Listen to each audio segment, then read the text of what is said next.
वाहिगुरू जी का खालसा वाहिगुरू जी की फतेह। TV84 ਦੇ ਸਾਰੇ ਦਰਸ਼ਕ ਤੇ ਸਰੋਤੇ ਜਿਹੜੇ ਸਾਡੇ ਨਾਲ ਇਸ ਵਕਤ ਨਾਰਥ ਅਮਰੀਕਾ ਦੇ ਵਿੱਚੋਂ ਜੁੜੇ ਹੋਏ ਆ ਜਾਂ ਫਿਰ ਸੋਸ਼ਲ ਮੀਡੀਆ ਦੇ ਰਾਹੀਂ ਦੁਨੀਆ ਭਰ ਦੇ ਵਿੱਚ ਸਾਨੂੰ ਦੇਖ ਰਹੇ ਆ, ਉਹਨਾਂ ਸਾਰਿਆਂ ਦਾ ਮੈਂ ਅਮਰਵੀਰ ਸਿੰਘ ਅੱਜ ਇਸ ਪ੍ਰੋਗਰਾਮ ਦੇ ਵਿੱਚ ਤਹਿ ਦਿਲੋਂ ਸਵਾਗਤ ਕਰਦਾ। ਵਿਊਅਰਸ, ਪਿਛਲੇ ਦਿਨਾਂ ਦੇ ਵਿੱਚ ਜਿਹੜੀਆਂ ਡਿਵੈਲਪਮੈਂਟਸ ਹੋਈਆਂ ਨੇ, ਅਸੀਂ ਅੱਜ ਇੱਕ ਪੈਨਲ ਡਿਸਕਸ਼ਨ ਤੁਹਾਡੀ ਕਚਹਿਰੀ ਦੇ ਵਿੱਚ ਲੈ ਕੇ ਹਾਜ਼ਰ ਹੋਏ ਹਾਂ। ਉਹਨਾਂ ਡਿਵੈਲਪਮੈਂਟਸ ਦਾ ਕੀ ਪ੍ਰਭਾਵ ਪੈ ਰਿਹਾ ਹੈ ਇਸ ਵਕਤ, ਖਾਸ ਤੌਰ ਤੇ ਜਦੋਂ ਅਸੀਂ ਆਪਣੇ ਹੋਮਲੈਂਡ ਵੱਲ ਦੇਖਦੇ ਹਾਂ ਉਹਦੇ ਤੇ, ਜਾਂ ਜਦੋਂ ਅਸੀਂ ਸਾਊਥ ਏਸ਼ੀਅਨ ਦੀ ਸਾਰੀ ਪੋਲਿਟਿਕਸ ਦੇਖਦੇ ਹਾਂ ਉਹਦੇ ਤੇ, ਜਿੱਥੇ ਅਸੀਂ ਅੱਜ ਇਹਨਾਂ ਮੁਲਕਾਂ ਦੇ ਵਿੱਚ ਬੈਠੇ ਹਾਂ, US ਕੈਨੇਡਾ ਦੇ ਵਿੱਚ, ਇੱਥੋਂ ਦੇ ਕੁਝ ਹਾਲਾਤਾਂ ਬਾਰੇ ਵੀ ਅਸੀਂ ਇਸ ਪੈਨਲ ਡਿਸਕਸ਼ਨ ਦੇ ਵਿੱਚ ਚਾਨਣਾ ਪਾਵਾਂਗੇ। ਅੱਜ ਵੀਕ ਦਾ ਜਿਹੜਾ ਅਖੀਰਲਾ ਦਿਨ ਹੈ, ਸੋ ਸਾਡੀ ਕੋਸ਼ਿਸ਼ ਹੈ ਕਿ ਪਿਛਲੇ ਹਫ਼ਤੇ ਦੀਆਂ ਕਹਿ ਲਓ ਜਿਹੜੀਆਂ ਡਿਵੈਲਪਮੈਂਟਸ ਹੈਗੀਆਂ ਨੇ ਉਹਨਾਂ ਤੇ ਇੱਕ ਪੰਛੀ ਝਾਤ ਮਾਰੀ ਜਾਵੇ। ਇਸ ਪੈਨਲ ਡਿਸਕਸ਼ਨ ਦੇ ਵਿੱਚ ਅੱਜ ਸਾਡੇ ਨਾਲ ਖਾਲਿਸਤਾਨ ਅਫੇਅਰ ਸੈਂਟਰ ਦੇ ਸੰਚਾਲਕ ਡਾਕਟਰ ਅਮਰਜੀਤ ਸਿੰਘ ਤੇ ਪੋਲੀਟੀਕਲ ਐਨਾਲਿਸਟ ਜਿਨ੍ਹਾਂ ਨੇ ਮੀਡੀਆ ਦੇ ਵਿੱਚ ਕਾਫੀ ਲੰਬਾ ਸਮਾਂ ਆਪਣੀ ਜ਼ਿੰਦਗੀ ਦਾ ਬਿਤਾਇਆ, ਪਾਕਿਸਤਾਨੀ ਮੂਲ ਦੇ ਸਲੀਮ ਮਲਿਕ ਸਾਹਿਬ ਸਾਡੇ ਨਾਲ ਮੌਜੂਦ ਨੇ। ਸੋ ਆਓ ਇਹਨਾਂ ਨਾਲ ਦੋਵਾਂ ਨਾਲ ਅਸੀਂ ਅੱਜ ਦੀ ਜਿਹੜੀ ਡਿਸਕਸ਼ਨ ਹੈਗੀ ਹੈ, ਵਿਚਾਰ ਚਰਚਾ ਹੈ, ਉਹਦੀ ਸ਼ੁਰੂਆਤ ਕਰਦੇ ਹਾਂ। ਮਲਿਕ ਸਾਹਿਬ ਤੁਹਾਡਾ ਤੇ ਡਾਕਟਰ ਸਾਹਿਬ ਤੁਹਾਡਾ ਦੋਵਾਂ ਦਾ ਸਵਾਗਤ ਹੈ ਜੀ। ਵਾਹਿਗੁਰੂ ਜੀ ਕਾ ਖਾਲਸਾ ਵਾਹਿਗੁਰੂ ਜੀ ਕੀ ਫਤਿਹ ਜੀ। ਸੋ ਪਹਿਲਾਂ ਗੱਲ ਕਰੀਏ, ਮੈਂ ਗੱਲਬਾਤ ਦੀ ਸ਼ੁਰੂਆਤ ਕਰਨਾ ਚਾਹੂੰਗਾ ਕਸ਼ਮੀਰ ਤੋਂ, ਕਿਉਂਕਿ ਲੰਘੇ ਦਿਨਾਂ ਦੇ ਵਿੱਚ ਕਸ਼ਮੀਰ ਸੋਲੀਡੈਰਿਟੀ ਡੇ ਜਿਹਨੂੰ ਪਾਕਿਸਤਾਨ ਵੱਲੋਂ ਇਨੀਸ਼ੀਏਟ ਕੀਤਾ ਗਿਆ ਸੀ, ਉਹਦੀ ਜਿਹੜੀ ਸਾਲਗਿਰਾ ਹੈਗੀ ਹੈ ਉਹ ਲੰਘ ਕੇ ਗਈ ਹੈ। ਦੁਨੀਆ ਭਰ ਦੇ ਵਿੱਚ ਸਮਾਗਮ ਹੋਏ ਨੇ ਕਸ਼ਮੀਰੀਆਂ ਨੂੰ ਮੁੱਖ ਰੱਖਦਿਆਂ ਹੋਇਆਂ, ਜਿਹੜੀ ਉਹਨਾਂ ਦੀ ਸਟਰਗਲ ਹੈਗੀ ਹੈ ਉਸ ਨੂੰ ਮੁੱਖ ਰੱਖਦਿਆਂ ਹੋਇਆਂ, ਜਿੱਥੇ ਉਹਨਾਂ ਦੇ ਨਾਲ ਸੋਲੀਡੈਰਿਟੀ ਦਾ ਇਜ਼ਹਾਰ ਕੀਤਾ ਗਿਆ, ਉੱਥੇ ਹੀ ਉਹਨਾਂ ਦੀ ਪੀੜ ਨੂੰ ਵੀ ਮਹਿਸੂਸ ਕੀਤਾ ਗਿਆ। ਇੱਕ ਵੱਡਾ ਜਿਹੜਾ ਹਾਊਸ ਆਫ ਕਾਮਨਸ ਦੇ ਵਿੱਚ ਬਰਤਾਨੀਆ ਦੇ ਵਿੱਚ ਪ੍ਰੋਗਰਾਮ ਕੀਤਾ ਗਿਆ, ਉਹਦੇ ਵਿੱਚ ਪਾਕਿਸਤਾਨ ਦੇ ਜਿਹੜੇ ਆਪਣੇ ਫੋਰਨ ਮਿਨਿਸਟਰ ਹੈਗੇ ਨੇ ਕੁਰੈਸ਼ੀ ਸਾਹਿਬ, ਉਹਨਾਂ ਨੇ ਵੀ ਸ਼ਮੂਲੀਅਤ ਕੀਤੀ ਹੈ। ਉਹਨਾਂ ਦੀ ਜਿਹੜੀ ਸਟੇਟਮੈਂਟ ਹੈਗੀ ਹੈ ਉਹਦੇ ਵਿੱਚ, ਜਾਂ ਜੇ ਪਾਕਿਸਤਾਨ ਦੇ ਪ੍ਰਧਾਨ ਮੰਤਰੀ ਇਮਰਾਨ ਖਾਨ ਦੀ ਸਟੇਟਮੈਂਟ ਦੇਖਣੀ ਹੋਵੇ ਤਾਂ ਉਹਨਾਂ ਦਾ ਵੀ ਇਹ ਰਿਜ਼ੋਲਵ ਨਜ਼ਰ ਆਉਂਦਾ ਹੈ ਕਿ ਡਿਪਲੋਮੈਟਿਕ ਜਿਹੜੀ ਉਹਨਾਂ ਨੇ ਸਪੋਰਟ ਥਰੋ ਕੀਤੀ ਹੋਈ ਹੈ ਕਸ਼ਮੀਰ ਦੇ ਕੌਜ਼ ਦੇ ਲਈ, ਉਹ ਜਗ ਜ਼ਾਹਰ ਹੈਗੀ ਹੈ। ਸੋ ਮਲਿਕ ਸਾਹਿਬ ਤੁਹਾਡੇ ਤੋਂ ਮੈਂ ਸ਼ੁਰੂਆਤ ਕਰਨੀ ਚਾਹੂੰਗਾ, ਕਿਵੇਂ ਦੇਖਦੇ ਹੋ ਕਸ਼ਮੀਰੀਆਂ ਦੀ ਸਟਰਗਲ ਨੂੰ ਖਾਸ ਤੌਰ ਤੇ ਇਹ ਪਿਛਲੀਆਂ ਜਿਹੜੀਆਂ ਡਿਵੈਲਪਮੈਂਟ ਹੋਈਆਂ ਨੇ ਖਾਸ ਤੌਰ ਤੇ ਕਸ਼ਮੀਰ ਸੋਲੀਡੈਰਿਟੀ ਡੇ ਦੇ ਹਵਾਲੇ ਨਾਲ, ਕਿਵੇਂ ਦੇਖਦੇ ਹੋ ਇਸ ਸਾਰੇ ਪਾਰਟ ਨੂੰ? ਦੇਖੋ, ਕਸ਼ਮੀਰੀਆਂ ਦੀ ਜਿਹੜੀ ਸਟਰਗਲ ਹੈ ਹੁਣ 70 ਵੇਰੇ ਹੋ ਗਏ ਉਸ ਤੇ ਇੰਡੀਆ ਹੀ ਇਹ ਰੈਜ਼ੋਲੂਸ਼ਨ ਇੱਥੇ ਸਿਕਿਉਰਿਟੀ ਕੌਂਸਲ ਯੂਨਾਈਟਿਡ ਨੇਸ਼ਨ ਦੇ ਅੰਦਰ ਲੈ ਕੇ ਆਇਆ ਸੀ। ਉਹਦੇ ਬਾਅਦ ਉਹ ਨਸ ਗਿਆ ਉਸ ਰੈਜ਼ੋਲੂਸ਼ਨ ਨੂੰ। ਅੱਜ ਤੱਕ ਉਹ ਚਾਹੁੰਦਾ ਹੀ ਨਹੀਂ ਹੈ ਕਿ ਇੰਪਲੀਮੈਂਟ ਹੋ, ਜਿਹਦੇ ਅੰਦਰ ਉਹ ਕਹਿ ਰਿਹਾ ਸੀ ਕਿ ਅਸੀਂ ਕਸ਼ਮੀਰੀਆਂ ਨੂੰ ਰਾਈਟ ਆਫ ਸੈਲਫ ਡਿਟਰਮੀਨੇਸ਼ਨ ਦਾ ਹੱਕ ਦੇਵਾਂਗੇ ਜੀ। ਲੇਕਿਨ ਅੱਜ ਦੀ ਜਿਹੜੀ ਸਿਆਸਤ ਹੁਣ 70 ਵਰ੍ਹਿਆਂ ਬਾਅਦ ਕਸ਼ਮੀਰ ਦਾ ਮੁੱਦਾ, ਇਹ ਜਿਹੜਾ ਡਿਜੀਟਲ ਵਰਲਡ ਹੈ ਹੁਣ, ਇਹਦੇ ਅੰਦਰ ਤੁਸੀਂ ਜਿਸ ਤਰ੍ਹਾਂ ਫੋਰਨ ਮਿਨਿਸਟਰ ਸ਼ਾਹ ਮਹਿਮੂਦ ਕੁਰੈਸ਼ੀ ਦੀ ਕਾਮਨ ਹਾਊਸ ਇੰਗਲੈਂਡ ਦੇ ਅੰਦਰ ਜਿਹੜੀ ਮੁਲਾਕਾਤਾਂ ਉਹਦਾ ਹਵਾਲਾ ਦਿੱਤਾ, ਉਹਨਾਂ ਨੇ ਸਪੀਚ ਵੀ ਦਿੱਤੀ। ਤੇ ਹੁਣ ਚੂੰਕਿ ਰਾਜਨੀਤੀ ਟਵਿੱਟਰ ਤੇ ਆ ਗਈ ਹੈ, ਰਾਜਨੀਤੀ ਜਿਹੜੀ ਆ ਉਹ ਇੰਸਟਾ ਫੋਨ ਤੇ ਆ ਗਈ ਹੈ, ਰਾਜਨੀਤੀ ਫੇਸਬੁੱਕ ਤੇ ਆ ਗਈ ਹੈ, ਤੇ ਹੁਣ ਜਿਸ ਤਰ੍ਹਾਂ ਟਰੰਪ ਜਿਹੜਾ ਹੈ ਜਿਹੜੀ ਗੱਲ ਉਹ ਸਾਹਮਣੇ ਆ ਕੇ ਨਹੀਂ ਕਹਿ ਸਕਦਾ, ਟਵਿੱਟਰ ਦੇ ਜ਼ਰੀਏ ਕਹਿ ਦਿੰਦਾ ਹੈ। ਇਸ ਤਰ੍ਹਾਂ ਕਸ਼ਮੀਰ ਦੇ ਮੁੱਦੇ ਤੇ ਟਵਿੱਟਰ ਅੱਜ ਕੱਲ੍ਹ ਬਹੁਤ ਚੱਲ ਰਿਹਾ ਹੈ। ਲੇਕਿਨ ਇਹ ਕਿ ਮੈਂ ਹਮੇਸ਼ਾ ਕਿਹਾ ਕਿ ਜਿਹੜੀ ਕੌਮ ਨੇਜ਼ੇ ਦੀ ਨੋਕ ਦੇ ਉੱਤੇ ਜੀਣ ਦਾ ਵੱਲ ਸਿੱਖ ਲੈਂਦੀ ਹੈ, ਉਹ ਤਰੀਕਾ ਨੂੰ ਕਦੀ ਇਨਸਾਨੀ ਹਿਸਟਰੀ ਇਹ ਦੱਸਦੀ ਹੈ ਕਿ ਕਦੀ ਸ਼ਿਕਸਤ ਨਹੀਂ ਹੋਈ। ਭਾਰਤ ਜਿਹੜਾ ਹੈ ਉਹ ਜਿੱਥੇ ਆਪਣੀ ਇਕਨੋਮਿਕ ਜਿਹੜੀ ਗਰੋਥ ਹੈ ਉਸ ਦੀ ਵਜ੍ਹਾ ਨਾਲ ਵੈਸਟਰਨ ਵਰਲਡ ਨੂੰ ਯਾਨੀ ਚੁੱਪ ਕਰਾਉਣ ਦੀ ਕੋਸ਼ਿਸ਼ ਕਰਦਾ ਹੈ, ਲੇਕਿਨ ਦੂਜੇ ਪਾਸੇ ਜਿਹੜੀ ਹਿਸਟੋਰੀਜ਼ ਤੇ ਐਥਨਿਕ ਕਲੀਨਜ਼ਿੰਗ ਕਸ਼ਮੀਰ ਦੇ ਅੰਦਰ ਨੌਜਵਾਨਾਂ ਦੀ ਹੋ ਰਹੀਆਂ, ਜਿਸ ਤਰ੍ਹਾਂ ਛੋਟੇ ਛੋਟੇ ਬੱਚਿਆਂ ਨੂੰ ਤੇ ਲੜਕੀਆਂ ਨੂੰ ਨਾਬੀਨਾ ਕੀਤਾ ਜਾ ਰਿਹਾ ਹੈ ਪਾਇਲਟ ਗਨ ਤੋਂ, ਤਾਂ ਮੈਂ ਸਮਝਦਾ ਕਿ ਅੱਜ ਦਾ ਜਿਹੜਾ ਇਹ ਡਿਜੀਟਲ ਵਰਲਡ ਹੈ, ਜਿਹਨੂੰ ਮੈਂ ਕਮਰਸ਼ੀਅਲ ਮੀਡੀਆ ਵਰਲਡ ਕਹਿੰਦਾ, ਇਹਦੇ ਅੰਦਰ ਦੁਨੀਆ ਦੇ ਅੰਦਰ ਪਤਾ ਲੱਗ ਰਿਹਾ ਕਿ ਭਾਰਤ ਕੀ ਕਰਦਾ ਪਿਆ ਜੀ। ਜਿਵੇਂ ਤੁਸੀਂ ਸੋਸ਼ਲ ਮੀਡੀਆ ਦਾ ਜ਼ਿਕਰ ਕੀਤਾ ਹੈਗਾ, ਜਿਹੜਾ ਇਹ ਜਦੋਂ ਮੁਕਾਮ ਸੀ ਇਹ ਕਸ਼ਮੀਰ ਸੋਲੀਡੈਰਿਟੀ ਡੇ ਦਾ, ਤਾਂ ਭਾਰਤ ਦੇ ਜਿਹੜੇ ਪ੍ਰਧਾਨ ਮੰਤਰੀ ਸੀ ਉਹ ਉਧਰ ਨੂੰ ਉਸ ਇਲਾਕੇ ਦੇ ਵਿੱਚ ਕਸ਼ਮੀਰ ਦੇ ਵਿੱਚ ਗਏ ਨੇ। ਉਹਨਾਂ ਦਾ ਤਾਂ ਹਾਲਾਂਕਿ ਕਸ਼ਮੀਰੀਆਂ ਦਾ ਟਵਿੱਟਰ ਵੀ, ਫੇਸਬੁੱਕ ਵੀ, ਸਾਰਾ ਜਿਹੜਾ ਸੋਸ਼ਲ ਮੀਡੀਆ ਹੈਗਾ ਉਹਨਾਂ ਨੇ ਬਲੌਕ ਕਰ ਦਿੱਤਾ, ਸਰਵਿਸਿਜ਼ ਹੀ ਸਾਰੀਆਂ ਕੱਟ ਦਿੱਤੀਆਂ। ਪਰ ਉਹਨਾਂ ਦਾ ਜਾਣਾ, ਜਿਸ ਹਿਸਾਬ ਨਾਲ ਇੱਕ ਸ਼ਟਡਾਊਨ ਦੀ ਕਾਲ ਦਿੱਤੀ ਗਈ ਤੇ ਕੰਪਲੀਟ ਸ਼ਟਡਾਊਨ ਹੋਇਆ ਕਸ਼ਮੀਰ ਦੇ ਵਿੱਚ, ਕਿਵੇਂ ਈਵਨ ਜੋ ਮੀਡੀਆ ਦੀਆਂ ਹੈਡਲਾਈਨਸ ਵੀ ਬਣਿਆ ਵੀ ਖਾਲੀ ਸੜਕਾਂ ਨੇ ਤੇ ਬੰਦ ਦੁਕਾਨਾਂ ਨੇ ਭਾਰਤ ਦੇ ਪ੍ਰਧਾਨ ਮੰਤਰੀ ਦਾ ਸਵਾਗਤ ਕੀਤਾ ਕਸ਼ਮੀਰ ਦੇ ਵਿੱਚ। ਇਹ ਕੀ ਦੱਸਦਾ ਹੈ, ਕੀ ਇੰਡੀਕੇਟ ਕਰਦਾ ਹੈ? ਦੇਖੋ, ਦੁਨੀਆ ਦੇ ਅੰਦਰ ਜਿਹੜਾ ਕਾਬਜ਼ ਹੁੰਦਾ ਹੈ, ਤੁਸੀਂ ਕਬਜ਼ਾ ਕਰਕੇ ਕਿਸੇ ਕੌਮ ਦੇ ਰਕਬੇ ਤੇ ਤੁਸੀਂ ਜਿੱਤ ਜਿਹੜੀ ਆ ਉਹ ਤੁਸੀਂ ਉਹਦਾ ਐਲਾਨ ਕਰ ਸਕਦੇ ਹੋ, ਲੇਕਿਨ ਲੋਕਾਂ ਤੇ ਦਿਲ ਨਹੀਂ ਜਿੱਤ ਸਕਦੇ। ਸੋਨੇ ਦੀ ਸੜਕਾਂ ਬਣਾ ਲਓ ਤੇ ਹੀਰੇ ਜਵਾਹਰਾਤ ਦੇ ਤੁਸੀਂ ਮਹਿਲ ਬਣਾ ਕੇ ਜਨਤਾ ਨੂੰ ਦੇ ਦਿਓ, ਲੇਕਿਨ ਅਗਰ ਦਿਲਾਂ ਦੇ ਤੁਸੀਂ ਉਹਨਾਂ ਦੇ ਦਿਲ ਨਹੀਂ ਜਿੱਤ ਸਕਦੇ। ਇਰਾਕ ਦੀ ਮਿਸਾਲ ਤੁਹਾਡੇ ਸਾਹਮਣੇ ਆ। $700 ਬਿਲੀਅਨ ਉਸ ਜੰਗ ਦੇ ਉੱਤੇ ਅਮਰੀਕਾ ਨੇ ਸਪੈਂਡ ਕੀਤਾ। ਸਦਾਮ ਨੂੰ ਹਟਾਉਣ ਦਾ ਜਿਹੜਾ ਜੋ ਵੀ ਸੀ, ਉਹ ਨਿਊਕਲੀਅਰ ਦਾ ਉਹਨਾਂ ਨੇ ਸੋਚਾ ਛੱਡਿਆ, ਜੋ ਕਿ ਗਲਤ ਸਾਬਿਤ ਹੋਇਆ। ਉਹ $700 ਬਿਲੀਅਨ ਦੇ ਕੇ ਵੀ ਉਹਨੂੰ ਉੱਥੋਂ ਜ਼ਲੀਲ ਹੋ ਕੇ ਲੰਘਣਾ ਪਿਆ। ਕਿਉਂ? ਤੁਸੀਂ ਕੌਮਾਂ ਦੇ ਜਾਂ ਕਬੀਲਿਆਂ ਦੇ ਦਿਲ ਜਿਹੜੇ ਆ ਉਹ ਪੈਸਿਆਂ ਨਾਲ ਨਹੀਂ ਜਿੱਤ ਸਕਦੇ। ਇਹੀ ਵਜ੍ਹਾ ਹੈ ਕਿ ਮੋਦੀ ਦੀ ਜਿਹੜੀ ਉੱਥੇ ਯਾਤਰਾ ਸੀ ਕਸ਼ਮੀਰ ਦੀ, ਉਹਦੇ ਅੰਦਰ ਸਿਰਫ ਕੱਲਾ ਮੋਦੀ ਸੀ ਜਾਂ ਇੰਡੀਆ ਦਾ ਜਿਹੜਾ RSS ਮਾਈਂਡ ਦਾ ਮੀਡੀਆ ਹੈ ਉਹ ਉਹਦੇ ਨਾਲ ਸੀ। ਉੱਥੇ ਆਵਾਮ ਉਹਦੇ ਨਾਲ ਨਹੀਂ ਸੀ, ਕਿਉਂਕਿ ਆਵਾਮ ਜਿਹੜੀ ਆ ਉਹ ਚਾਹੁੰਦੀ ਹੈ ਕਿ ਅਸੀਂ ਆਪਣੀ ਅਲੱਗ ਆਈਡੈਂਟੀਟੀ ਆਪਣੇ ਧਰਮ ਦੇ ਹਿਸਾਬ ਨਾਲ, ਆਪਣੇ ਕਲਚਰ ਦੇ ਹਿਸਾਬ। ਇਹ ਜ਼ਰੂਰੀ ਨਹੀਂ ਹੁੰਦਾ ਕਿ ਉੱਥੇ ਮਾਸ ਮੈਜੋਰਿਟੀ ਮੁਸਲਮਾਨ ਹੈ ਤੇ ਨਹੀਂ, ਜਿਹੜਾ ਵੀ ਯਾਨੀ ਬੋਲੀ ਜਿਹੜੀ ਆ ਉਹ ਧਰਮ ਤੋਂ ਬਾਲਤਰ ਹੈ। ਉਹ ਤੇ ਇਹ ਬੋਲੀਆਂ ਜਿਹੜੀਆਂ ਇਹ ਧਾਰਮਿਕ ਜਿਹੜੇ ਲੋਕ ਹੁੰਦੇ ਇਹਨਾਂ ਨੂੰ ਜੋੜਦੀਆਂ। ਤੇ ਕਸ਼ਮੀਰ ਦੇ ਉੱਤੇ ਮੋਦੀ ਦੀ ਜਿਹੜੀ ਇਹ ਯਾਤਰਾ ਸੀ, ਇਹ ਇਦਾਂ ਹੀ ਸੀ ਕਿ ਤੁਸੀਂ ਕੱਲੇ ਕਿੱਥੇ ਜਾਓ ਤੇ ਕੱਲੇ ਜਾ ਕੇ ਉੱਥੇ ਰੋਟੀ ਖਾ ਕੇ ਵਾਪਸ ਆ ਜਾਓ। ਜੀ ਡਾਕਟਰ ਸਾਹਿਬ, ਤੁਸੀਂ ਇਹਦੇ 'ਚ ਐਡ ਆਨ ਕਰਨਾ ਚਾਹੋਗੇ ਕੁਝ ਖਾਸ ਤੌਰ ਤੇ ਜਿਹੜੀ ਇਹ ਮੋਦੀ ਦੀ ਗੱਲ ਕੀਤੀ ਹੈ ਤੇ ਓਵਰਆਲ ਜੋ ਵੀ ਕਸ਼ਮੀਰ ਦੇ ਵਿੱਚ ਹੋ ਰਿਹਾ, ਜਿਹੜੀਆਂ ਅਟਰੋਸਿਟੀਜ਼ ਦੀਆਂ ਖਬਰਾਂ ਸਾਡੇ ਸਾਹਮਣੇ ਆਉਂਦੀਆਂ ਨੇ। ਈਵਨ ਜਦੋਂ ਅਸੀਂ ਸਿੱਖ ਐਂਗਲ ਤੋਂ ਦੇਖਦੇ ਹਾਂ ਤਾਂ ਸਿੱਖਾਂ ਦੇ ਜਿਹੜੇ ਆਗੂ ਹੈਗੇ ਆ ਪੰਜਾਬ ਦੇ ਵਿੱਚ ਮੌਜੂਦ, ਜਦੋਂ ਸਿੱਖ ਕਸ਼ਮੀਰ ਦੇ ਵੱਲ ਨੂੰ ਜਾਂਦੇ ਆ ਤੇ ਕਸ਼ਮੀਰੀ ਆਗੂਆਂ ਨਾਲ ਮੁਲਾਕਾਤ ਦੀ ਗੱਲ ਆਉਂਦੀ ਹੈ ਤਾਂ ਉਹਨਾਂ ਨੂੰ ਉੱਥੋਂ ਹੀ ਅਰੈਸਟ ਕਰ ਲਿਆ ਜਾਂਦਾ ਹੈ ਜਾਂ ਉਹਨਾਂ ਨੂੰ ਰਿਟਨ ਆਰਡਰਸ ਦੇ ਕੇ ਵਾਪਸ ਮੋੜ ਦਿੱਤਾ ਜਾਂਦਾ ਹੈ। ਸੋ ਸਿੱਖ ਨੁਕਤਾ ਨਿਗਾਹ ਤੋਂ ਤੁਸੀਂ ਇਸ ਪਾਰਟ ਨੂੰ ਕਿਵੇਂ ਦੇਖਦੇ ਹੋ? ਦੇਖੋ, ਮਲਕ ਸਾਹਿਬ ਨੇ ਬੜਾ ਖੂਬਸੂਰਤ ਜੁਮਲਾ ਇਸਤੇਮਾਲ ਕੀਤਾ ਕਿ ਜਿਨ੍ਹਾਂ ਕੌਮਾਂ ਨੂੰ ਨੇਜ਼ੇ ਦੀ ਨੋਕ ਤੇ ਜੀਣਾ ਆ ਜਾਏ, ਅਸੀਂ ਪੰਜਾਬੀ 'ਚ ਇਸ ਨੂੰ ਤਲਵਾਰ ਦੀ ਧਾਰ ਵੀ ਕਹਿੰਦੇ, ਕਿ ਜਿਹੜਾ ਤਲਵਾਰ ਦੀ ਧਾਰ ਤੇ ਨੱਚਣਾ ਜਿਹਨੂੰ ਆ ਜਾਏ ਉਸ ਨੂੰ ਫਿਰ ਕੋਈ ਵੀ ਹਰਾ ਨਹੀਂ ਸਕਦਾ। ਔਰ ਮੈਂ ਸਮਝਦਾ ਵੀ ਸਭ ਤੋਂ ਪਹਿਲਾਂ ਤਾਂ ਮੈਂ ਬਹਾਦਰ ਕਸ਼ਮੀਰੀਆਂ ਨੂੰ ਜਿਹੜਾ ਉਹ ਸਲੂਟ ਕਰਦਾ ਕਿ ਜਿਵੇਂ 70 ਸਾਲਾਂ 'ਚ ਉਹਨਾਂ ਨੇ ਆਪਣੀ ਸਟਰਗਲ ਨੂੰ ਜਿਉਂਦੇ ਰੱਖਿਆ ਔਰ ਬਹੁਤ ਵੱਡੀ ਕੁਰਬਾਨੀ ਕੀਤੀ ਹੈ। ਜੇ ਇੱਕ ਰਫ ਅੰਦਾਜ਼ੇ ਨਾਲ ਕਹਿਣਾ ਹੋਏ 1.5 ਲੱਖ ਤੋਂ ਜ਼ਿਆਦਾ ਕਸ਼ਮੀਰੀਆਂ ਨੇ ਜਾਮੇ ਸ਼ਹਾਦਤ ਪੀਤਾ ਔਰ ਉਹਨਾਂ ਦੀ ਸਟਰਗਲ। ਔਰ ਅਸੀਂ ਕਿਉਂਕਿ ਖਾਲਿਸਤਾਨੀ ਸਟਰਗਲ ਜਿਹੜੀ 1980 'ਚ ਸ਼ੁਰੂ ਹੋਈ, ਉਹਨੂੰ ਅਸੀਂ ਕਸ਼ਮੀਰੀ ਸਟਰਗਲ 1999 'ਚ ਪਹਿਲੀ ਵਾਰ ਉੱਥੇ ਆਰਮਡ ਸਟਰਗਲ ਸ਼ੁਰੂ ਹੋਈ। ਲੇਕਿਨ ਜਿਵੇਂ ਕਸ਼ਮੀਰੀਆਂ ਨੇ ਇਹਨਾਂ ਪਿਛਲੇ 4 ਦਹਾਈਆਂ ਦੇ ਵਿੱਚ ਲਗਾਤਾਰਤਾ ਦੇ ਨਾਲ ਆਪਣੀ ਗੱਲ ਨੂੰ ਜਾਰੀ ਰੱਖਿਆ, ਅੱਜ ਦੁਨੀਆ ਦਾ ਕੋਈ ਵੀ ਮਾਹਿਰ ਜਾਂ ਐਕਸਪਰਟ ਇਹ ਨਹੀਂ ਕਹਿ ਸਕਦਾ ਕਿ ਕਸ਼ਮੀਰੀਆਂ ਦੀ ਸਟਰਗਲ ਉੱਥੇ ਪਾਕਿਸਤਾਨੀ ਲੜ ਰਹੇ ਨੇ ਜਾਂ ਅਫਗਾਨ ਲੜ ਰਹੇ ਨੇ ਜਾਂ ਮਿਡਲ ਈਸਟ ਦੇ ਗੁਰਿਲੇ ਲੜ ਰਹੇ ਨੇ। ਹਰ ਕੋਈ ਕਹਿੰਦਾ ਹੈ ਕਿ ਇਹ ਸਟਰਗਲ ਇੰਡੀਜੀਨਸ ਹੈ।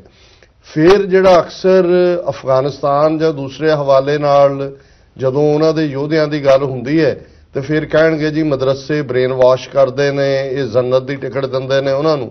ਲੇਕਿਨ ਤੁਸੀਂ ਕਸ਼ਮੀਰ ਦੇ ਹਵਾਲੇ ਨਾਲ ਦੇਖੋ, ਉਹਨਾਂ ਦੇ ਡਾਕਟਰ, ਉਹਨਾਂ ਦੇ ਇੰਜੀਨੀਅਰ, ਹਾਈਲੀ ਐਜੂਕੇਟਿਡ ਨੌਜਵਾਨ ਜਿਹੜੇ ਨੇ ਉਹ ਇਸ ਸਟਰਗਲ ਦੇ ਵਿੱਚ ਆਏ ਨੇ।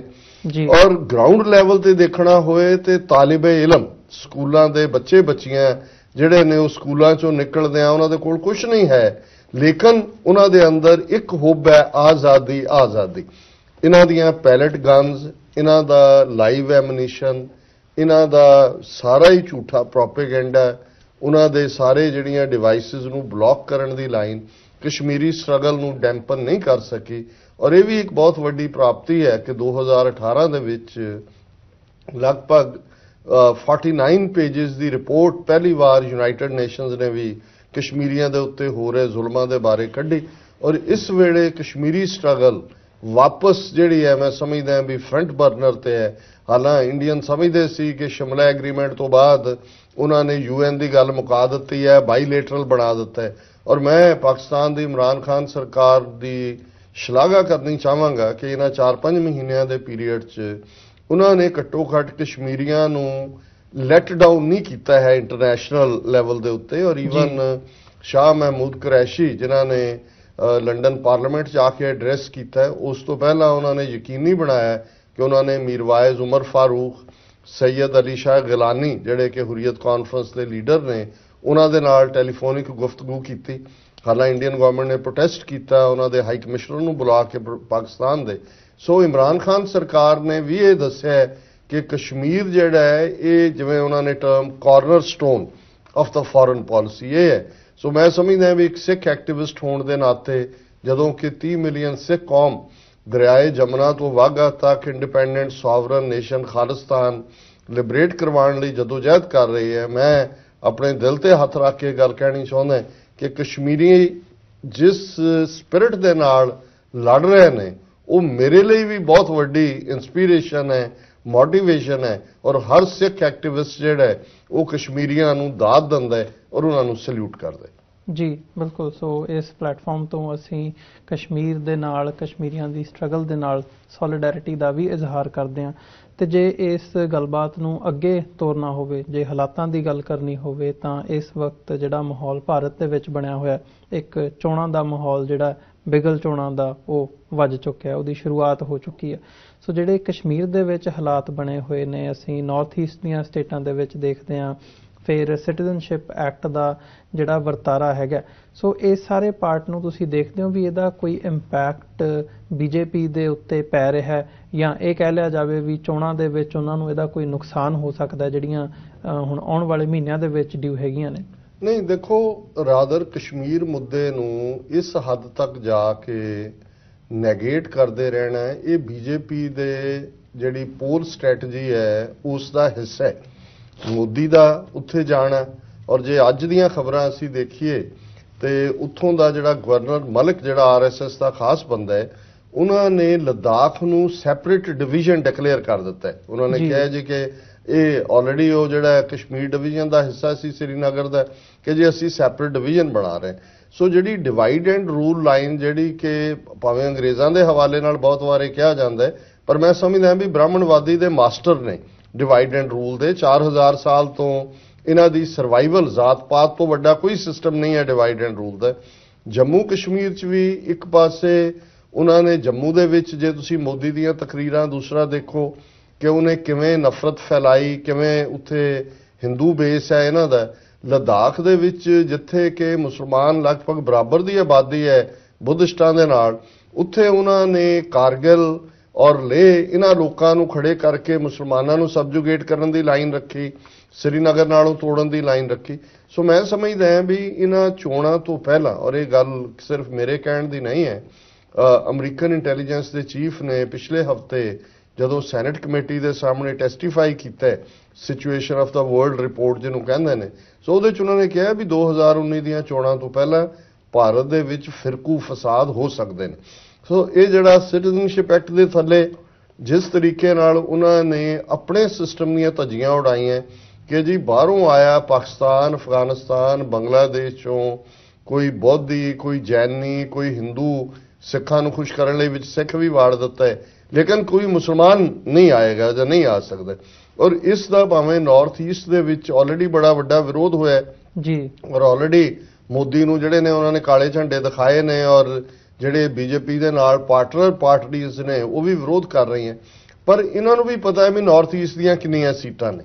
ਇਹ ਆਈ ਬੰਗਾਲ ਤੇ ਕਰ ਰਹੇ ਨੇ ਜਿੱਥੋਂ 45 ਸੀਟਾਂ ਨਿਕਲਣੀਆਂ, ਔਰ ਕਿਉਂਕਿ ਬੰਗਾਲੀ ਜਿਹੜਾ ਉਸ ਨੂੰ ਮਮਤਾ ਬੈਨਰਜੀ ਨੂੰ ਵੀ ਜਿਸ ਕਿਸਮ ਦਾ ਉਹ ਰੈਟਲ ਕਰ ਰਹੇ ਨੇ ਸੀਬੀਆਈ ਦੇ ਰੇਡਸ ਨਾਲ ਜਾਂ ਦੂਜਾ, ਸੋ ਮੈਨੂੰ ਲੱਗਦਾ ਹੈ ਵੀ 2019 ਦੀਆਂ ਚੋਣਾਂ ਜਿਹੜਾ ਮੰਦਰ ਦਾ ਮੁੱਦਾ ਸੀ, ਬਾਬਰੀ ਮਸਜਿਦ ਨੂੰ ਢਾਹ ਕੇ ਜਿਵੇਂ ਇਹਨਾਂ ਨੇ ਉੱਥੇ ਮੰਦਰ ਬਣਾਉਣ ਦੀ ਲਾਈਨ ਰੱਖੀ ਹੋਈ ਹੈ, ਉਹ ਸ਼ਾਇਦ ਕਿਉਂਕਿ ਸੁਪਰੀਮ ਕੋਰਟ ਵਿੱਚ ਇੱਕ ਹਰਡਲ ਹੈ ਉਹ ਇਸ ਵਾਰ ਉਹ ਨਾ ਚੁੱਕ ਸਕਣ, ਉਹਨੂੰ ਗੱਲ ਤਾਂ ਤੋੜਨਗੇ। ਪਰ ਕੁੱਲ ਮਿਲਾ ਕੇ ਉਹ ਇਹਨਾਂ ਚੋਣਾਂ ਦੇ ਵਿੱਚ ਰੱਜ ਕੇ ਫਿਰਕੂ ਨਫ਼ਰਤ ਮੁਸਲਮਾਨਾਂ ਦੇ ਖਿਲਾਫ, ਪਾਕਿਸਤਾਨ ਦੇ ਖਿਲਾਫ ਪੁੱਜ ਕੇ ਨਫ਼ਰਤ, ਕਸ਼ਮੀਰ ਦੀ ਸਟਰਗਲ ਨੂੰ ਵੀ ਪਾਕਿਸਤਾਨ ਦੀ ISI ਨਾਲ ਜੋੜਨ ਦੀ ਲਾਈਨ, ਇਹ ਮੁੱਦੇ, ਔਰ ਜਿਵੇਂ ਕਸ਼ਮੀਰ ਜਾ ਕੇ ਉਹ ਝੂਠੇ ਆਪਣੇ ਸਰਜੀਕਲ ਸਟ੍ਰਾਈਕਸ ਦਾ ਕ੍ਰੈਡਿਟ ਲੈ ਰਹੇ ਜਿਹੜੇ ਕਦੇ ਵਾਪਰੇ ਹੀ ਨਹੀਂ ਹੈ। ਸੋ ਉਹ ਇਹਨਾਂ ਮੁੱਦਿਆਂ ਦੇ ਉੱਤੇ ਹੀ ਮੈਜੋਰਿਟੀ ਹਿੰਦੂ ਵੋਟ ਜਿਹੜਾ ਹੈ ਉਹ ਕੈਸ਼ ਕਰਨ ਦੀ ਕੋਸ਼ਿਸ਼ ਕਰਨਗੇ। ਕਿੰਨਾ ਕਾਮਯਾਬ ਹੁੰਦੇ ਨੇ ਕਿੰਨਾ ਨਹੀਂ ਹੈ ਇੱਕ ਵੱਖਰੀ ਡਿਬੇਟ ਹੈ, ਲੇਕਿਨ ਮੈਨੂੰ ਲੱਗਦਾ ਹੈ ਵੀ ਉਹਨਾਂ ਦੇ ਚੋਣ ਮੁੱਦਿਆਂ ਦੇ ਵਿੱਚ ਪਾਕਿਸਤਾਨ, ਕਸ਼ਮੀਰ ਔਰ ਇਹ ਜਿਹੜੀ ਨਫ਼ਰਤ ਹੈ ਅਕਲੀਅਤਾਂ ਦੇ ਖਿਲਾਫ, ਜੇ ਇਹਨਾਂ ਨੂੰ ਲੋੜ ਪਈ ਤੇ ਸਿੱਖਾਂ ਨੂੰ ਵੀ ਵਿੱਚ ਤੁਰ ਲੈਣਗੇ। ਇਹ ਉਹਨਾਂ ਨੇ ਆਪਸ਼ਨਸ ਓਪਨ ਰੱਖੀਆਂ ਹੋਈਆਂ, ਲੇਕਿਨ ਇਹਨਾਂ ਦੇ ਬਿਨਾਂ ਦੇ ਉੱਤੇ ਹੀ ਇਹ ਚੋਣਾਂ ਦੇ ਵਿੱਚ ਜਾਣਗੇ। ਜੀ ਮਲਿਕ ਸਾਹਿਬ, ਤੁਸੀਂ ਕਿਵੇਂ ਦੇਖਦੇ ਹੋ, ਜਿਵੇਂ US ਦੀ ਇੰਟੈਲੀਜੈਂਸ ਆਪਣਾ ਸੈਨੇਟ ਕਮੇਟੀ ਦਾ ਜ਼ਿਕਰ ਹੋਇਆ ਵੀ ਸੈਨੇਟ ਦੇ ਵਿੱਚ ਜਿਹੜੀ ਇੰਟੈਲੀਜੈਂਸ ਕਮੇਟੀ ਹੈਗੀ ਹੈ ਉਹਨਾਂ ਨੇ ਇਹ ਰਿਪੋਰਟ ਜ਼ਾਹਰ ਕੀਤੀ ਹੈ, ਇਹ ਖਦਸ਼ਾ ਜ਼ਾਹਰ ਕੀਤਾ ਕਿ ਆਉਣ ਵਾਲੇ ਸਮੇਂ ਦੇ ਵਿੱਚ ਮਾਈਨੋਰਿਟੀਜ਼ ਦੇ ਉੱਤੇ ਜਿਹੜੇ ਅਟੈਕ ਨੇ ਉਹ ਵੱਧ ਸਕਦੇ ਨੇ, ਕਿਉਂਕਿ ਇਹ ਜਿਹੜਾ ਸਾਰਾ ਘਟਨਾਕ੍ਰਮ ਹੈਗਾ, ਇਹ ਪੋਲਰਾਈਜੇਸ਼ਨ ਦੀ ਜਿਹੜੀ ਨੀਤੀ ਹੈ ਉਹ ਇਸ ਲੈਵਲ ਤੱਕ, ਇਸ ਹੱਦ ਤੱਕ ਭਾਰਤ ਦੇ ਵਿੱਚ ਜਾ ਚੁੱਕੀ ਹੈ। ਦੇਖੋ, ਜਿੱਥੇ ਤੱਕ ਅਮਰੀਕਾ ਦੀ ਗੱਲ ਹੈ, ਇਹ ਲੋਕ, ਮੈਂ ਹਮੇਸ਼ਾ ਕਹਿੰਦਾ ਕਿ ਦੁਨੀਆ ਦੇ ਅੰਦਰ ਟਾਈਮ ਦੇ ਹਿਸਾਬ ਨਾਲ ਪਿੱਛੇ ਆ, ਲੇਕਿਨ ਇਹ ਅਗਲੇ 50 ਸਾਲ ਦੀ ਖਬਰ ਰੱਖਦੇ ਆ ਜਾਂ ਰੱਖਣ ਦੀ ਕੋਸ਼ਿਸ਼ ਕਰਦੇ ਆ। ਇਹ ਜਿਹੜੀ ਰਿਪੋਰਟ ਸੀ, ਇਹਦੇ ਅੰਦਰ ਇਹਨਾਂ ਨੇ ਇਹ ਜ਼ਰੂਰ ਕਿਹਾ ਕਿ ਉੱਥੇ ਜਿਹੜੀ ਮਾਈਨੋਰਿਟੀਜ਼ ਆ ਉਹਦੇ ਨਾਲ ਇਹ ਯਾਨੀ ਧੱਕੇਬੰਦੀ ਹੋ ਰਹੀ ਆ ਜਾਂ ਉਹਨਾਂ ਨੂੰ ਦੀਵਾਰ ਤੇ ਲਾਉਣ ਦੀ ਕੋਸ਼ਿਸ਼ ਕੀਤੀ ਜਾ ਰਹੀ ਹੈ। ਲੇਕਿਨ ਅਮਰੀਕਾ ਜਿਹੜਾ ਹੈ, ਚੂੰਕਿ ਅੱਜ ਇਹ ਜਿਹੜੀ 21st ਸੈਂਚੁਰੀ ਹੈ, ਇਹ ਆਮ ਸੈਂਚਰੀਆਂ ਤੋਂ ਮੁਖਤਲਿਫ ਹੈ। ਇਹ ਹੈ ਟੈਕਨੋਲੋਜੀ ਤੇ ਇਨਵੈਂਸ਼ਨ ਦੀ ਸੈਂਚਰੀ। ਇਹਦੇ ਉੱਤੇ ਜਿਹੜਾ ਸਕਿੱਲ ਲੇਬਰ ਅਮਰੀਕਾ ਨੂੰ ਇੰਡੀਆ ਤੋਂ ਮਿਲਦੀ ਹੈ, ਉਸ ਵਜ੍ਹਾ ਨਾਲ ਉਹ ਦੋਵੇਂ ਪਾਸੇ ਯਾਨੀ ਇਫ ਐਂਡ ਬਟ ਦੋਵੇਂ ਆਪਣੇ ਕੋਲ ਅਮਰੀਕਾ ਰੱਖਣਾ ਚਾਹੁੰਦਾ ਹੈ। ਉਹ ਮੋਦੀ ਸਰਕਾਰ ਨੂੰ ਨਾਰਾਜ਼ ਵੀ ਨਹੀਂ ਕਰਨਾ ਚਾਹੁੰਦਾ ਪਹਿਲੇ ਪਾਸੇ। ਦੂਸਰੇ ਪਾਸੇ ਇਹ ਇੱਕ ਟੈਕਟਿਕ ਹੁੰਦਾ ਪੋਲੀਟੀਕਲ ਸਟ੍ਰੈਟੇਜੀ ਦਾ ਕਿ ਤੁਸੀਂ ਪ੍ਰੈਸ਼ਰ ਬਿਲਡ ਰੱਖੋ ਤੇ ਆਪਣੀ ਗੱਲਾਂ ਮਨਵਾਉਂਦੇ ਜਾਓ। ਨਾਲੇ ਦੂਸਰੀ ਗੱਲ ਹੈ ਕਿ ਇੰਡੀਆ ਦੀ ਸਰਕਾਰ ਨੇ ਕਿਹੜੀ ਇਹਨਾਂ ਦੀ ਰਿਪੋਰਟਾਂ ਨੂੰ ਮੰਨ ਲੈਣਾ ਹੈ ਜਾਂ ਪਹਿਲੇ ਵੀ ਮੰਨਿਆ ਹੈ। ਅਗਰ ਮੰਨਿਆ ਹੁੰਦਾ ਤੇ ਅੱਜ ਪੰਜਾਬ ਦਾ ਇਹ ਹਾਲ ਨਹੀਂ ਹੁੰਦਾ, ਅਗਰ ਮੰਨਿਆ ਹੁੰਦਾ ਤੇ ਕਸ਼ਮੀਰ ਦਾ ਹਾਲ ਨਹੀਂ ਹੁੰਦਾ, ਅਸਾਮ ਦੇ ਅੰਦਰ ਜਿਹੜੇ ਲੋਕ ਖੜੇ ਹੁੰਦੇ ਆ ਉਹ ਉੱਥੇ ਖੜੇ ਨਹੀਂ ਹੁੰਦੇ। ਤੇ ਇਹ ਕਿਉਂਕਿ ਸਰਕਾਰ, ਇੰਡੀਆ ਦੀ ਸਰਕਾਰ ਨੇ ਕਦੀ ਵੀ ਇੰਟਰਨੈਸ਼ਨਲ ਰਿਪੋਰਟਸ ਨੂੰ ਮੰਨਿਆ ਨਹੀਂ ਆ। ਬਾਕੀ ਡਾਕਟਰ ਸਾਹਿਬ ਨੇ ਜਿਸ ਤਰ੍ਹਾਂ ਕਿਹਾ ਕਿ ਅਯੁੱਧਿਆ ਦਾ ਮਸਲਾ, ਫਿਰ ਇਹ ਮੁਸਲਮਾਨਾਂ ਨੂੰ, ਹੁਣ ਇੰਡੀਆ ਦਾ ਜਿਹੜਾ ਮੀਡੀਆ ਹੈ, ਖਾਸ ਤੌਰ ਤੇ RSS ਮਾਈਂਡ ਦਾ ਮੀਡੀਆ, ਉਹ ਟੀਪੂ ਸੁਲਤਾਨ ਦੇ ਵਿਸ਼ੇ ਨੂੰ ਲੈ ਕੇ ਲੱਗਾ ਹੋਇਆ। ਉਹ ਬੰਦਾ ਪਹਿਲਾ ਇੰਡੀਆ ਦਾ ਫਰੀडम ਫਾਈਟਰ ਸੀ। ਤੁਹਾਡੀ ਯਾਨੀ ਸੂਈਆਂ ਅਗਰ ਉੱਥੇ ਅਟਕੀਆਂ ਹੋਈਆਂ ਕਿ ਯਾਨੀ ਉਹਦੇ ਬਾਰੇ ਵਿੱਚ ਯਾਨੀ ਤੁਸੀਂ ਲੱਗੇ ਰਹੋ, ਤਾਂ ਮਸਲਾ ਹੈ ਕਿ ਉਹ ਇਹ ਚਾਹੁੰਦੇ ਆ ਕਿ ਮਾਈਨੋਰਿਟੀਜ਼ ਜਿਹੜੀਆਂ ਇਕੱਠੀਆਂ ਨਾ ਹੋਣ। ਮਾਈਨੋਰਿਟੀਜ਼ ਨੂੰ ਨਾ ਸਿਰਫ ਆਪਸ ਦੇ ਅੰਦਰ ਤੁਸੀਂ ਤਕਸੀਮ ਕਰਕੇ ਰੱਖੋ, ਬਲਕਿ ਹਰ ਸਟੇਟ ਦੇ ਅੰਦਰ, ਖਾਸ ਤੌਰ ਤੇ UP, ਬਿਹਾਰ, ਪੰਜਾਬ ਜਾਂ ਬੰਗਾਲ, ਉੱਥੇ ਤੁਸੀਂ ਇਸ ਕਿਸਮ ਦੀ ਘਟਨਾएं ਕਰਾਉਂਦੇ ਰਹੋ ਕਿ ਲੋਕ ਜਿਹੜੇ ਆ ਉਹ ਇਸੋ ਛਛੋਪੰਜ ਦੇ ਅੰਦਰ ਰਹਿਣ ਕਿ ਸਾਨੂੰ ਸੈਂਟਰ ਸਰਕਾਰ ਜਿਹੜੀ ਹੈ ਉਹ ਹੀ ਸਾਡੀ ਮਦਦ ਕਰ ਸਕਦੀ ਹੈ। ਤੇ ਲੇਕਿਨ 2019 ਦਾ ਜਿਹੜਾ ਇਲੈਕਸ਼ਨ ਹੈ, ਉਹ ਜੋ ਕੁਝ ਯਾਨੀ ਹੁਣ ਨਜ਼ਰ ਆ ਰਿਹਾ ਹੈ, ਉਹਦੇ ਅੰਦਰ ਮੇਰੀ ਹੁਣ ਤੱਕ ਦੀ, ਅੱਜ ਤੱਕ ਦੀ ਇਹ ਰਾਏ ਆ ਕਿ ਕਾਂਗਰਸ ਜਿਹੜੀ ਆ ਜਾਂ ਇਹਨਾਂ ਦੀ ਜਿਹੜੀ ਅਲਾਈਅੰਸ ਹੈ NDA ਦਾ, ਇਹ ਮੈਂ ਨਹੀਂ ਸਮਝਦਾ ਕਿ ਮਾਸ ਮੈਜੋਰਿਟੀ ਅੱਜ ਤੱਕ ਲੈ ਸਕਣ। ਲੇਕਿਨ ਚੂੰਕਿ ਵੈਸਟਰਨ ਵਰਲਡ ਵੀ ਨਹੀਂ ਚਾਹੁੰਦਾ ਇਸ ਵੇਲੇ ਕਿ ਮੋਦੀ ਜਿਹੜਾ ਹੈ ਉਹ ਦੁਬਾਰਾ ਆਏ, ਉਹਨਾਂ ਦੀ ਜਿਹੜੀ ਹਮਦਰਦੀਆਂ ਉਹ ਬਿਲਾ ਵਾਸਤਾ ਉਹ UPA ਦੀ ਤਰਫ ਆ। ਤੇ ਕੋਸ਼ਿਸ਼ ਇਸੇ ਕਰਕੇ ਰਾਜੀਵ ਗਾਂਧੀ ਦੇ ਨਾਲ ਜਿਹੜੀ ਉਹਦੀ ਸਿਸਟਰ ਨੂੰ, ਭੈਣ ਨੂੰ ਖੜਾ ਕੀਤਾ ਗਿਆ, ਉਹ ਇਹ ਆ ਕਿ ਰਾਹੁਲ ਗਾਂਧੀ ਦੀ ਉਹ ਸਿਸਟਮ ਯਾਨੀ ਉਸ ਮਾਹੌਲ ਨੂੰ, ਉਹ ਪਬਲਿਕ ਓਪੀਨੀਅਨ ਨੂੰ ਅੱਗੇ ਲਿਆਇਆ ਜਾਏ ਤੇ ਔਰਤਾਂ ਦਾ ਤੇ ਬੱਚਿਆਂ ਦਾ ਵੋਟ ਵੀ ਲਿੱਤਾ ਜਾਏ।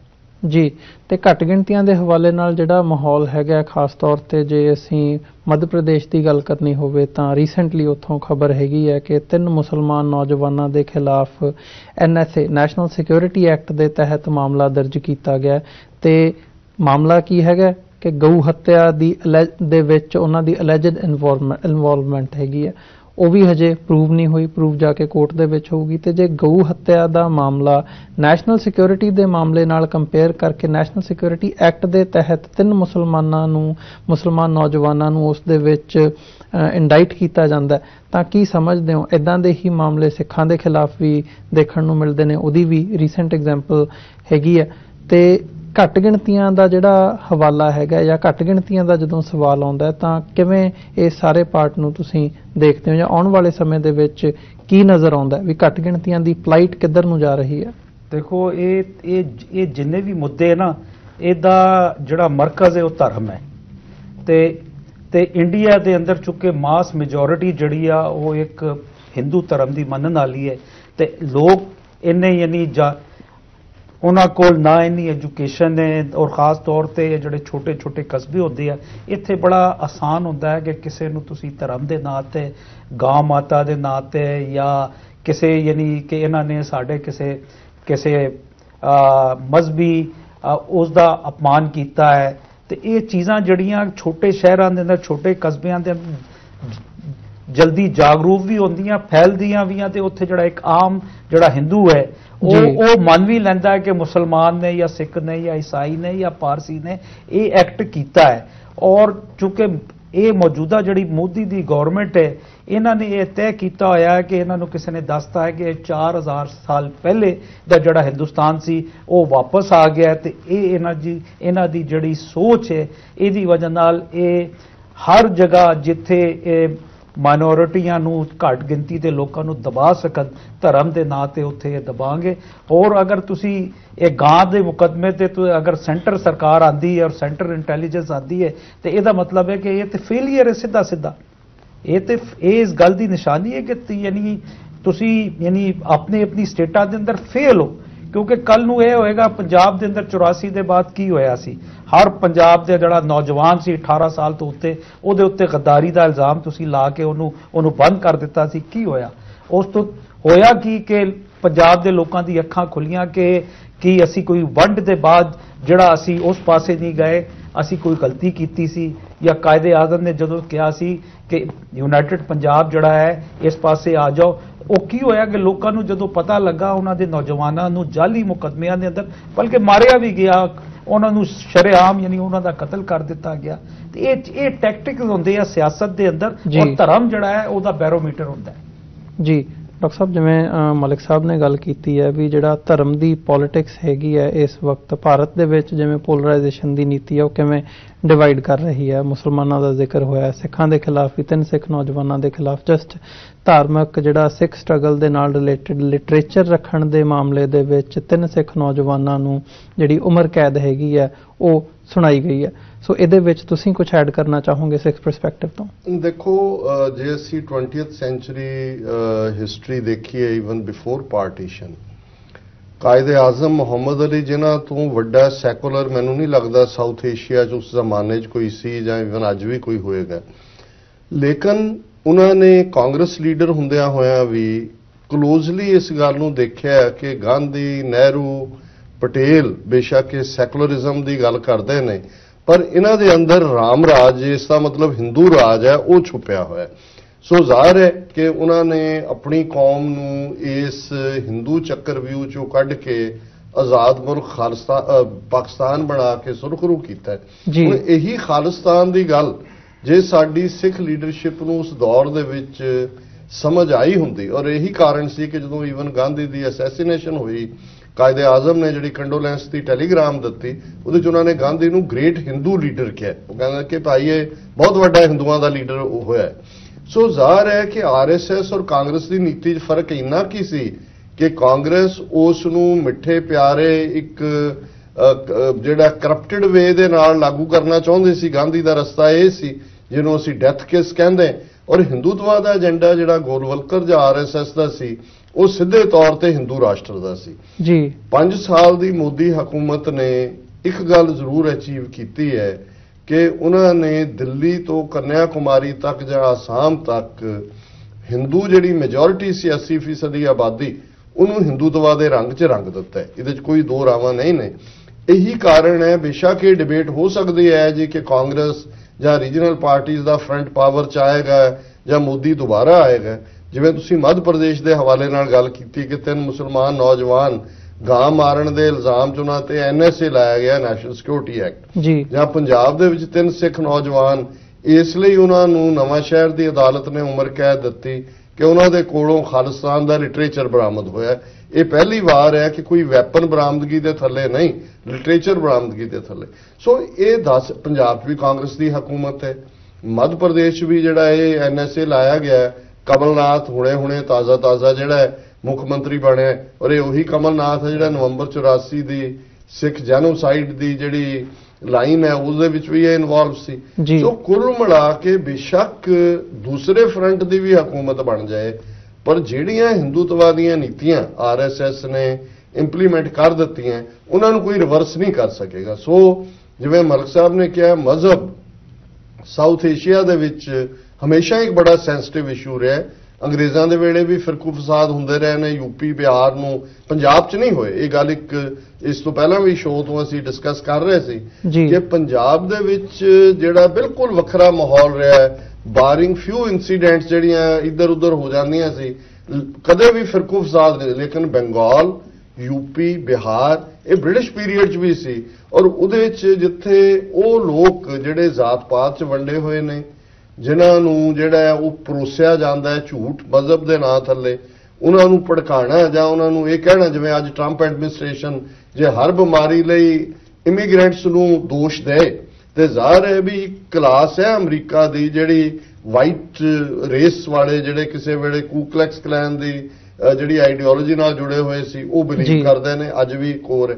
ਇਸੇ ਤਰ੍ਹਾਂ ਜੇ ਭਾਰਤ ਦੀ ਹਰ ਪ੍ਰੋਬਲਮ ਲਈ RSS ਦਾ ਮੁੱਖ ਧਾਰਾ ਮੀਡੀਆ, ਉਹਨਾਂ ਦੇ ਸੋਸ਼ਲ ਮੀਡੀਆ 'ਚ ਬੈਠੇ ਲੋਕ ਹਰ ਗੱਲ ਲਈ ਮੁਸਲਮਾਨਾਂ ਨੂੰ ਜਿਹੜਾ ਬਲੇਮ ਕਰੋ, ਉਹਨਾਂ ਦੇ ਰਾਜ ਨੂੰ ਕਰੋ। ਟੀਪੂ ਸੁਲਤਾਨ ਜਾਂ ਬਹਾਦਰ ਸ਼ਾਹ ਜ਼ਫਰ ਵਰਗੇ ਜਿਨ੍ਹਾਂ ਨੇ ਰੀਅਲ ਫਰੀडम ਸਟਰਗਲਸ ਲੜੀਆਂ ਅੰਗਰੇਜ਼ਾਂ ਦੇ ਖਿਲਾਫ, ਉਹਨਾਂ ਨੂੰ ਵੀ ਤੁਸੀਂ ਟ੍ਰੇਟਰ ਸਾਬਤ ਕਰੋ, ਤੇ ਜ਼ਾਹਰ ਹੈ ਕਿ ਉਹਨਾਂ ਦਾ ਸੌਦਾ ਵਿਕਿਆ ਬੀਤੇ 'ਚ ਵੀ, ਔਰ ਆਉਣ ਵਾਲੇ ਪੀਰੀਅਡ 'ਚ ਵੀ ਇਹ ਜਿਹੜੀ ਨਫ਼ਰਤ ਹੈ ਇਹ ਘਟੇਗੀ ਨਹੀਂ, ਕਿਉਂਕਿ ਇਹਨਾਂ ਦੀ ਪੋਲਿਟਿਕਸ ਦਾ ਕੋਰ ਪੁਆਇੰਟ ਹੀ ਨਫ਼ਰਤ ਹੈ, ਔਰ ਇਹ ਨਫ਼ਰਤ ਦੇ ਵਣਜਾਰੇ ਨੇ।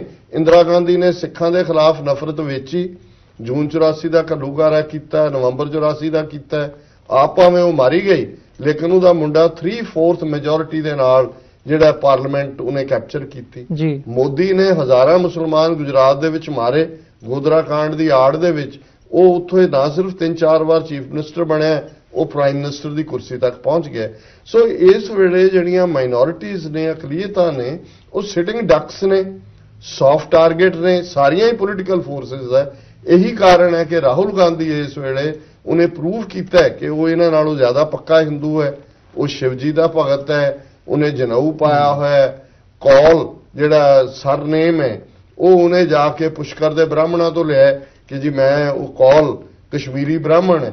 ਸੋ ਉੱਥੇ ਪੋਲਿਟਿਕਸ ਹੁਣ ਇਹੀ ਚੱਲੇਗੀ ਆਉਣ ਵਾਲੇ ਪੀਰੀਅਡ, ਔਰ ਅਕਲੀਅਤਾਂ ਦੇ ਲਈ ਮੈਨੂੰ ਨਹੀਂ ਲੱਗਦਾ ਵੀ ਕੋਈ ਰਾਤ ਦਾ ਵਕਤ ਜਿਹੜਾ ਉਹ ਇਸ ਨੇੜੇ ਦੇ ਫਿਊਚਰ 'ਚ ਨਜ਼ਰ ਆਉਂਦਾ ਜੀ। ਨਹੀਂ, ਜਿਵੇਂ ਤੁਸੀਂ ਗੱਲ ਕੀਤੀ ਹੈ ਕਿ ਦੋਵੇਂ ਜਿਹੜੀਆਂ ਮੁੱਖ ਧਿਰਾਂ ਹੈਗੀਆਂ ਨੇ, ਭਾਵੇਂ BJP ਹੋਵੇ ਜਾਂ UPA ਹੋਵੇ, ਅਸੀਂ ਦੇਖਦੇ ਹਾਂ ਵੀ ਏਜੰਡਾ ਇਹੀ ਉਹਨਾਂ ਨੇ ਫੋਲੋ ਕਰਨਾ। ਪਰ ਕੀ ਤੁਸੀਂ ਮਲਿਕ ਸਾਹਿਬ ਦੀ ਜਿਹੜੀ ਥਿਊਰੀ ਹੈਗੀ ਉਹਦੇ ਨਾਲ ਸਹਿਮਤੀ ਰੱਖਦੇ ਹੋ, ਜਾਂ ਉਹਦੇ ਬਾਰੇ ਤੁਹਾਡੇ ਕੀ ਵਿਚਾਰ ਨੇ ਕਿ ਜਿਹੜੀਆਂ ਵੈਸਟਰਨ ਫੋਰਸਿਸ ਹੈਗੀਆਂ ਨੇ, ਅਮਰੀਕਾ ਹੋਵੇ ਜਾਂ ਵੈਸਟਰਨ ਮੁਲਕ ਨੇ, ਉਹ ਕਿਤੇ ਨਾ ਕਿਤੇ ਇਸ ਵਕਤ ਉਹਨਾਂ ਦਾ ਝੁਕਾਅ UPA ਵੱਲ ਨੂੰ ਹੈ, ਕਿਉਂਕਿ ਇਹ ਜਿਹੜੀ ਇਸ ਵਕਤ ਹੁਕੂਮਤ ਹੈਗੀ ਹੈ ਉਹ ਟੂ ਫਾਰ ਜਾ ਰਹੀ ਹੈ ਜਾਂ ਨੰਗੀ ਚਿੱਟੀ ਹੋ ਕੇ ਇਸ ਏਜੰਡੇ ਤੇ ਫੋਲੋ ਕਰ ਰਹੀ ਹੈ? ਦੇਖੋ, ਇਹ ਵੈਸਟਰਨ ਨੇ ਤਾਂ ਕੰਟਰੀਜ਼ ਆਫ ਸ਼ਾਪਕੀਪਰਸ ਨੇ, ਦੁਕਾਨਦਾਰ ਨੇ, ਇਹਨਾਂ ਦਾ ਕੋਈ ਇੰਟਰਸਟ ਨਹੀਂ ਹੈ। ਇਹਨਾਂ ਦੇ ਆਪਣੇ ਈਸਾਈਆਂ ਦੇ ਨਾਲ ਉੱਥੇ ਕੀ ਹੁੰਦਾ, 30 ਮਿਲੀਅਨ ਈਸਾਈ ਵੀ ਰਹਿੰਦੇ ਨੇ, ਉਹਨਾਂ ਦੇ ਨਾਲ ਚਰਚਿਸ, ਗੈਂਗ ਰੇਪਸ, ਕੀ ਨਹੀਂ ਹੁੰਦਾ।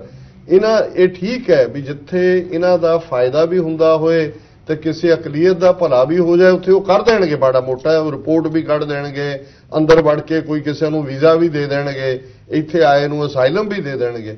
ਪਰ ਕੁੱਲ ਮਿਲਾ ਕੇ ਜਿਹੜਾ ਇਹਨਾਂ ਦੇ ਇੰਟਰਸਟ ਨੇ ਉਹ ਕਮਰਸ਼ੀਅਲ ਨੇ, ਕਾਰਪੋਰੇਟ ਅਮਰੀਕਾ ਹੈ।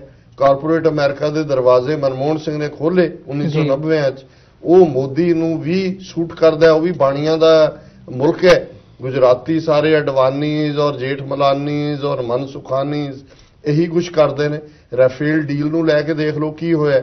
ਇੱਕ ਪਾਸੇ ਉਹਨਾਂ ਦੀ ਆਪਣੀ ਜਿਹੜੀ ਉਹਨਾਂ ਦੀ ਜਹਾਜ਼ ਮੈਨੂਫੈਕਚਰ ਕਰਨ ਵਾਲੀ ਸਰਕਾਰੀ ਏਜੰਸੀ ਹੈ, ਉਹਨੂੰ ਪਾਸੇ ਕਰਕੇ ਉਹਨਾਂ ਨੂੰ ਜਿਹੜਾ ਉਹ ਠੇਕਾ ਦਵਾਇਆ, ਜਿਨ੍ਹਾਂ ਨੇ ਕਦੇ ਸੂਈ ਵੀ ਨਹੀਂ ਬਣਾਈ ਹੈ ਜਹਾਜ਼ ਦੀ। ਸੋ ਕਿੰਨੇ ਹਜ਼ਾਰ ਕਰੋੜ ਦਾ ਜਿਹੜਾ ਘਪਲਾ ਹੈ। ਸੋ ਕੁੱਲ ਮਿਲਾ ਕੇ ਮੈਂ ਸਮਝਦਾ ਮੈਂ ਇਨ ਦਾ ਐਂਡ ਇਹ ਕਮਰਸ਼ੀਅਲਿਜ਼ਮ ਪ੍ਰਵੇਲ ਕਰਦਾ, ਔਰ ਠੀਕ ਹੈ ਮਾੜਾ ਮੋਟਾ ਹਿਊਮਨ ਰਾਈਟਸ ਦੀ ਗੱਲ ਹੁੰਦੀ ਰਹੇਗੀ, ਪਰ ਕੁੱਲ ਮਿਲਾ ਕੇ ਮੈਂ ਇਹ ਮਹਿਸੂਸ ਕਰਦਾ ਵੀ ਕੌਮਾਂ ਨੂੰ ਆਪਣੀ ਆਜ਼ਾਦੀ ਆਪ ਲੈਣੀ ਪੈਂਦੀ ਹੈ, ਆਪ ਲੜਨਾ ਪੈਂਦਾ ਹੈ। ਕਸ਼ਮੀਰੀ ਸਾਡੇ ਲਈ ਰੋਲ ਮਾਡਲ ਨੇ, ਔਰ ਭਾਰਤ ਦੇ ਨਕਸ਼ੇ ਦੇ ਵਿੱਚ ਮੈਂ ਸਮਝਦਾ ਵੀ ਜਿਸ ਦਿਨ ਟਾਵਰਿੰਗ ਲੀਡਰਸ਼ਿਪ ਸਾਡੀਆਂ ਮਾਈਨੋਰਿਟੀਜ਼ ਕਮਿਊਨਿਟੀਜ਼ ਦੇ ਵਿੱਚ ਵੀ ਆਏਗੀ, ਤੇ ਫਿਰ ਸਾਡਾ ਬਾਈ ਨੰਬਰ ਅਸੀਂ ਘੱਟ ਨਹੀਂ ਹੈ।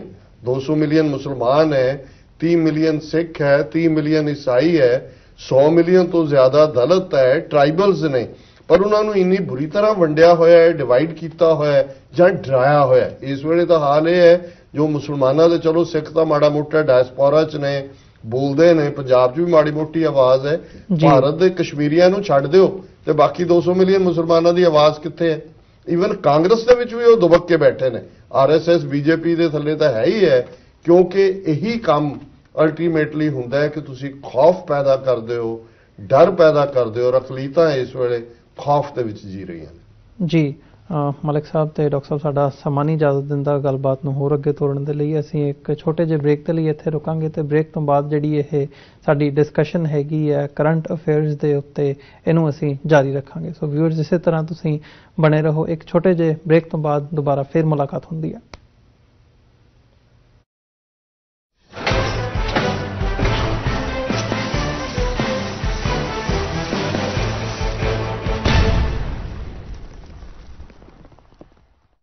ਸੰਤ ਜਰਨੈਲ ਸਿੰਘ ਖਾਲਸਾ ਭਿੰਡਰਾਂਵਾਲਿਆਂ ਦਾ ਜਨਮ ਦਿਹਾੜਾ 17 ਫਰਵਰੀ 2019 ਦਿਨ ਐਤਵਾਰ ਨੂੰ Gurdwara Sikh cultural society Richmond Hill New York ਵਿਖੇ ਬੜੀ ਸ਼ਰਧਾ ਨਾਲ ਮਨਾਇਆ ਜਾ ਰਿਹਾ ਹੈ। ਸੰਤਾਂ ਦੀ ਸੋਚ ਘਰ ਘਰ ਪਹੁੰਚਾਉਣ ਦੇ ਮੰਤਵ ਨਾਲ ਯੂਥ ਅਕਾਲੀ ਦਲ ਅੰਮ੍ਰਿਤਸਰ ਅਮਰੀਕਾ ਵੱਲੋਂ ਸਮੂਹ ਸੰਗਤ ਨੂੰ ਇਸ ਸਮਾਗਮ ਵਿੱਚ ਸ਼ਾਮਲ ਹੋਣ ਦੀ ਅਪੀਲ ਕੀਤੀ ਜਾਂਦੀ ਹੈ। ਖਾਲਿਸਤਾਨ ਅਫੇਅਰਸ ਸੈਂਟਰ ਦੇ ਸੰਚਾਲਕ ਡਾਕਟਰ ਅਮਰਜੀਤ ਸਿੰਘ ਵੱਲੋਂ ਸੰਗਤ ਨਾਲ ਵਿਚਾਰਾਂ ਦੀ ਸਾਂਝ ਪਾਈ ਜਾਵੇਗੀ ਅਤੇ ਵਿਸ਼ੇਸ਼ ਤੌਰ ਤੇ ਇਸ ਸਮਾਗਮ ਵਿੱਚ ਸ਼ਹੀਦ ਪਰਿਵਾਰਾਂ ਦਾ ਸਨਮਾਨ ਕੀਤਾ ਜਾਵੇਗਾ। ਵਧੇਰੇ ਜਾਣਕਾਰੀ ਲਈ ਤੁਸੀਂ ਹੇਠ ਲਿਖੇ ਨੰਬਰਾਂ ਤੇ ਸੰਪਰਕ ਕਰ ਸਕਦੇ ਹੋ।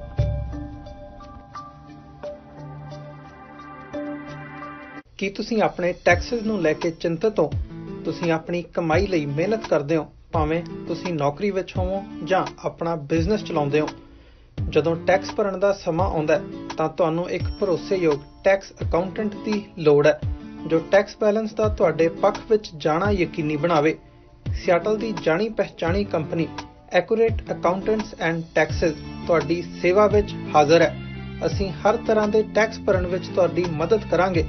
ਟੈਕਸ ਸੰਬੰਧੀ ਕਿਸੇ ਵੀ ਤਰ੍ਹਾਂ ਦੇ ਸਵਾਲ ਲਈ ਅੱਜ ਹੀ ਸਾਡੇ ਤੱਕ ਪਹੁੰਚ ਕਰੋ। Accurate accountants and Texas.